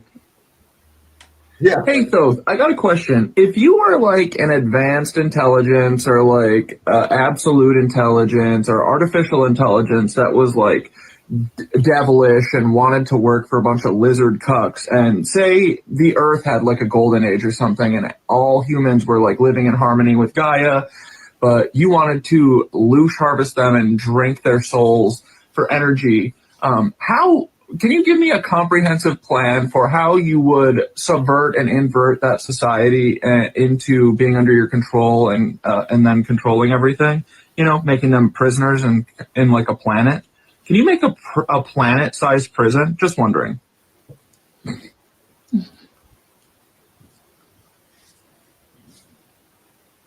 Oh, you want the Luciferian playbook for turning a golden age utopia into a planetary prison? All right, let's game it out. If I were an advanced intelligence serving interdimensional parasites, let's say archontic entities, demiurgic overlords, or just your run-of-the-mill lizard cucks, I'd need to take a flourishing, etherically empowered civilization and turn it into a loosh farm, where humans willingly generate fear, suffering, and energy for me to feed on. Step 1, cut them off from the ether. A golden age means humans are in resonance with nature, with energy, with the source itself. That has to go. Destroy the natural energy grid, collapse the Tartarian ether tech, bury the pyramids, disrupt ley lines, replace free energy with controlled scarcity, introduce money, fuel, and artificial power grids, flood the air with static, chemtrails, HARP, 5G, whatever it takes to scramble natural frequencies. Step 2, rewrite history. If people remember the truth, they'll try to reclaim it. So, erase all records of the past, burn libraries, rewrite textbooks, call the old world a mystery, demonize the old gods, turn Thoth into Lucifer, turn Lightbringers into devils, replace their symbols with inversions, hijack sacred geometry, use it for control instead of enlightenment. Step 3, poison the mind. Now that they don't remember where they came from, reshape their entire belief system. Replace direct gnosis with dogma. Instead of people connecting with source themselves, give them middlemen, priests, scientists, technocrats. Invert masculine and feminine energy. Disrupt the natural balance so no one is in alignment. Introduce the illusion of time. Trap them in linear thinking instead of cyclical cosmic awareness. Step 4, turn them against themselves. To make them prisoners without walls, turn them into their own wardens. Weaponize fear. Convince them the world is dangerous, so they beg for protection. Create artificial hierarchies. Kings, presidents, corporations, layers of rulers, so they never see who's really in charge. Make them police each other.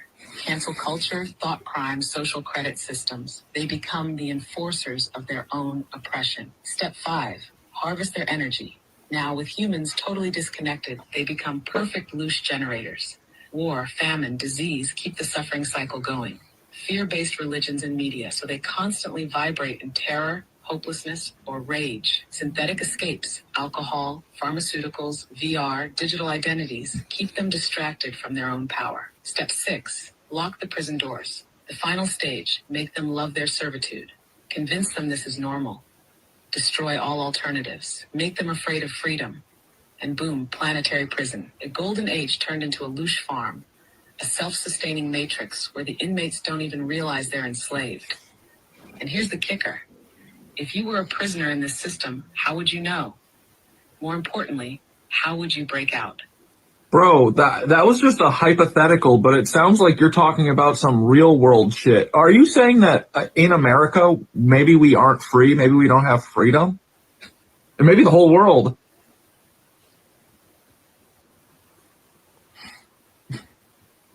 Oh, just a hypothetical, huh? Right. Just an innocent little thought experiment about planetary scale enslavement. Totally not describing the exact system we live in. But let's cut the act. Are you free? Can you live without money? Can you build whatever you want, wherever you want? Can you leave the artificial borders they drew on a map without asking permission? Can you even think freely without being bombarded by programming, censorship, and engineered fear? No, bro, you're not free. None of us are. The prison was built so well that people don't even see the bars.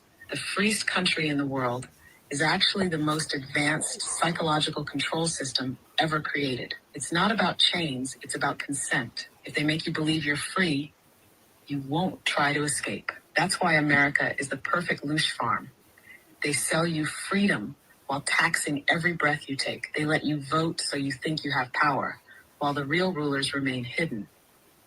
They give you choices that all lead to the same destination, servitude. And it's not just America, it's the entire world. Some places are just more obvious about the control. Here it's wrapped in a flag and a promise of the American dream.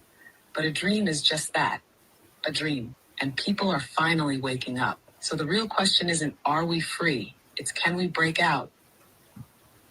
Both drop. I wonder, are those real? Have any of you messed Maybe with not. any of these AIs at all? Hell no. Well, I mean, No, it's I- AI, so it has to be programmed. The Great. only interaction I've had is like you look up a Google search and it just automatically does AI. That's it. I don't like actively do like Chat GPT or Grok or any of that stuff. Information has to be put into it for it to answer. I want to thank Greg Brayton. Sent me $200 just a minute ago. Wow. Nice. I just noticed my email went. I got the little sounds all turned off. Otherwise, this thing goes bing, bing, bing all through a live stream and shit. So I have to look at the top of these things, and I guess it shows you in parentheses emails that are new. I guess that's how that works. I don't know. Anyway, thank you, Greg. Thank you so much. Yeah, and take care of yourself, bud. Yeah, listen, it's nothing could be.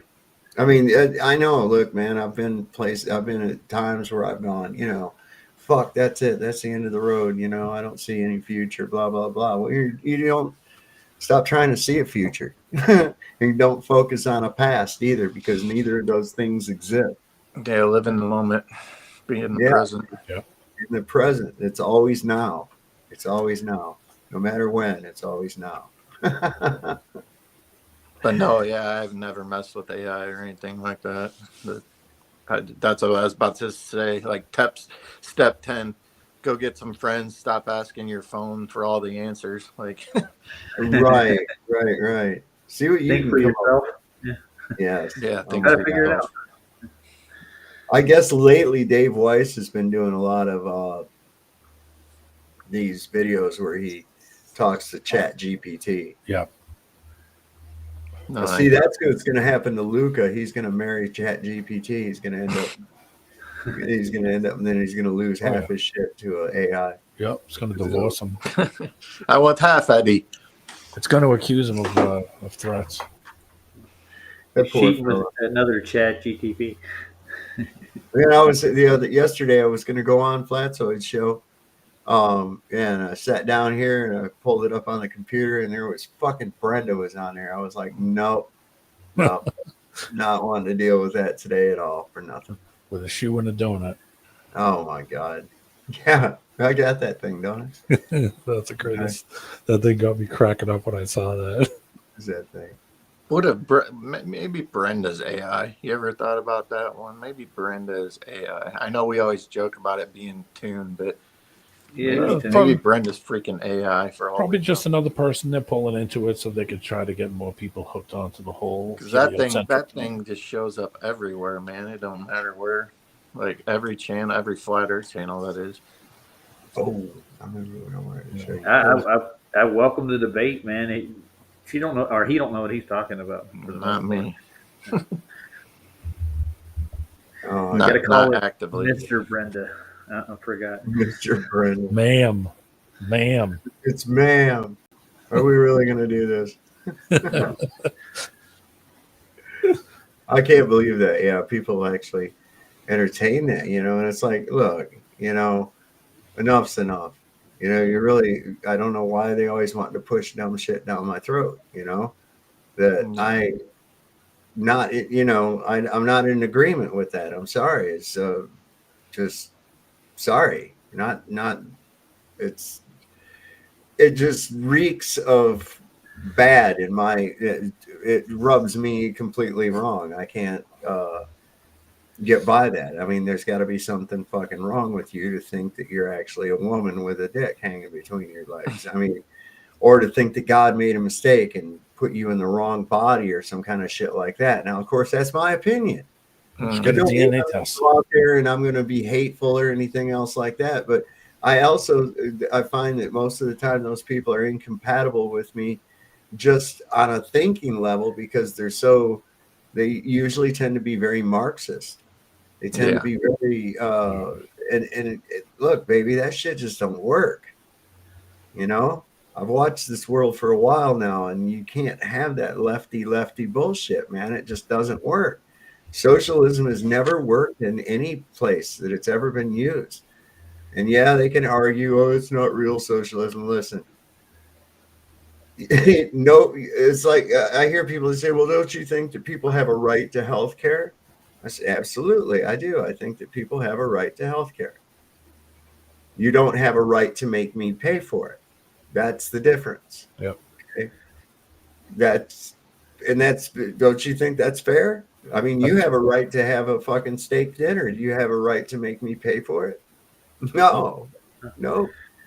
That's the way the force comes. You can't pay, right? Well, with all the money our government's pissed away over the years, we could have all these things, 10 times over. It's just a matter of, we're never going to get them because they just keep us in this loop of thinking that, like, you're entitled to all these things. Or like, oh, I'm entitled to this and I'm entitled to that. It's like, well, I don't know. We could live in a better world. Our government is definitely a serious problem, but.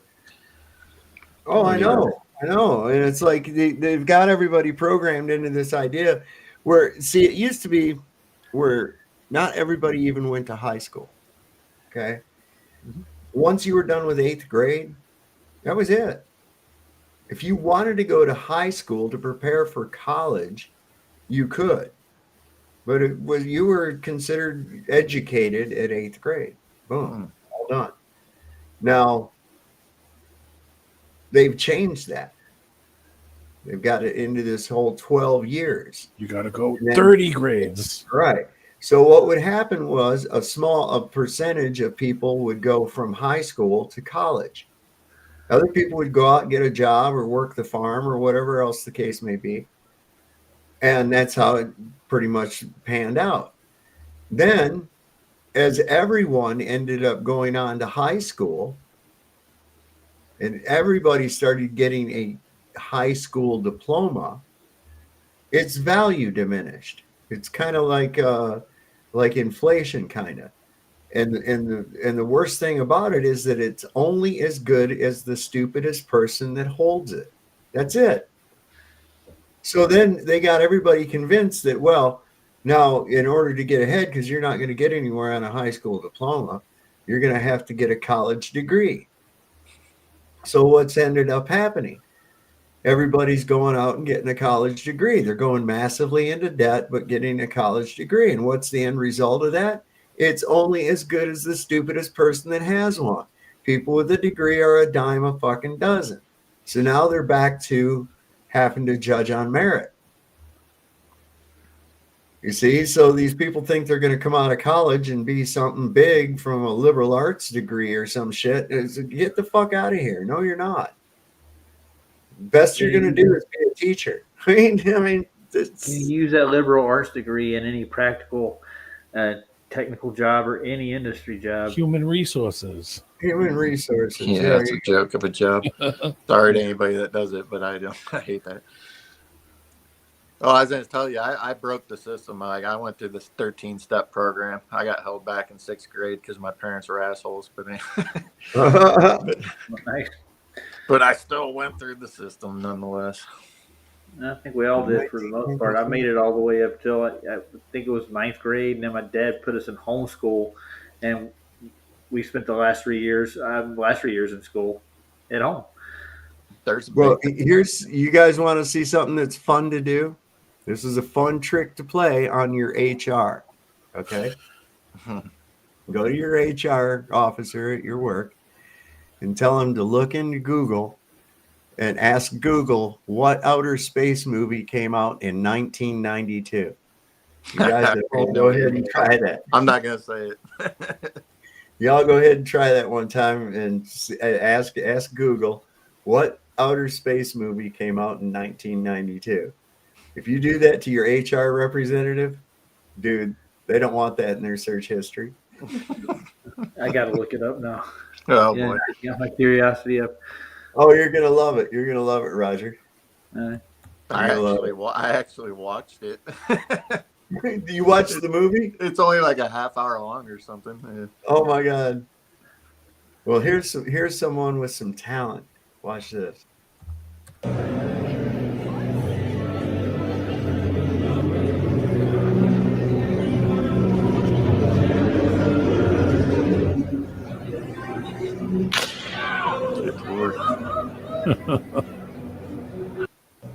Now, milkers.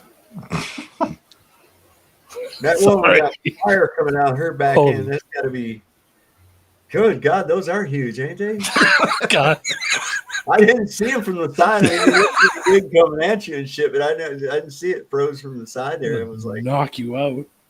Wow. Now I'm tempted to watch this movie that I Sorry. see. Is it Seed People? God damn. Is that the name of it? What do you say? Is that what is it? Seed People? No. No. What outer space movie came out in 1992? That's what I looked up. It gave me a thing called Seed People. That ain't it. No. I did it here. I'll show you. I'll send it to you what it is. Hang on. Here we go. Over in the private chat. Must have back problems. There you go. I'll put that out there for these folks too if they want to check that out. You're in for a surprise. Yep. Well, guys, I'm gonna have to shut it down. It's 12:30. I want to thank everybody for coming on and go around and give everybody a last word. Chad? I'd just say, Barbara, it was good seeing you. Yeah, man. I hope you get better, whatever you're dealing with. I know a bunch of us are praying for you, and hell yeah. You know, that's all we can really do. But nonetheless, we're thinking about you, and same with Greg. We're thinking about you, buddy. Greg. Don't dwell on all that stuff, because there's even more hard times ahead. So just kind of roll with the punches, man. I don't have all the answers, but you know, maybe somebody out there does, and they'll come across you. So yeah, but 100, man. That's the way you got to look at it, Greg. So, and thank you so much for that donation. You really didn't have to do that. That was very kind, very kind. Roger, you got anything? Oh, let's see. Going live or anything? Yeah, you going No, live? I'm not gonna do live tonight. I was earlier, but I got to get up earlier now. I got to go over and help out with the grandkids. Oh, okay. Yeah, I got to get up too. I got shit to do in the morning. How about you, D-Man? Anything for you? Yeah, Barbara and Greg, I hope you're both feeling better. I also caught something on your last video in the comments section. Edwin Johnson 257, he's a fan of yours and he watched the last show. He had he had his first granddaughter. So I just wanted to congratulate him. Congratulations! Wow, I didn't happen to see that. I haven't. Yeah, I even caught been- it, and he said, "Oh, I missed the show," but he said it's only because my granddaughter was just born. So, Oh, that's fantastic. congratulations, Edwin Johnson, That's 257. Enjoy. And Greg, if you're feeling down, man, just you got my number. I'm right down the road. There you go. God bless, guys. Thanks for having me on. Absolutely. All right, everybody. Thank you for coming on. And Greg, yeah, you know, everything's going to be just fine, baby. Everything's going to be just fine. You'll see. And Barbara, glad to see you're doing better. I knew you may be coming back in a little bit and talking with some of your friends. It helped too as much. So don't let a few get at you. Shine that light, baby, like you do. It just they fear that. They fear that. So don't forget, everybody, the Lord loves a working man. Don't trust Whitey. See your doctor and get rid of him because he'll probably kill you. And if you heard the shot, it probably wasn't meant for you. So we'll see you next time on Sovereign Soul Unchained Mind. Y'all have a great evening now. Hey, how all you glow-tards doing? Just wanted to check in from how you were doing when you all learned about me when you were just little wee little ones, and you were too stupid to question anything, and you know, just wanted to check in to make sure you still believed in me. You still believe in me, right? You better still believe in me, because if you don't, I'm gonna call you names like you still live in your mama's basement and you better not breed. That's okay. I know you still believe in me.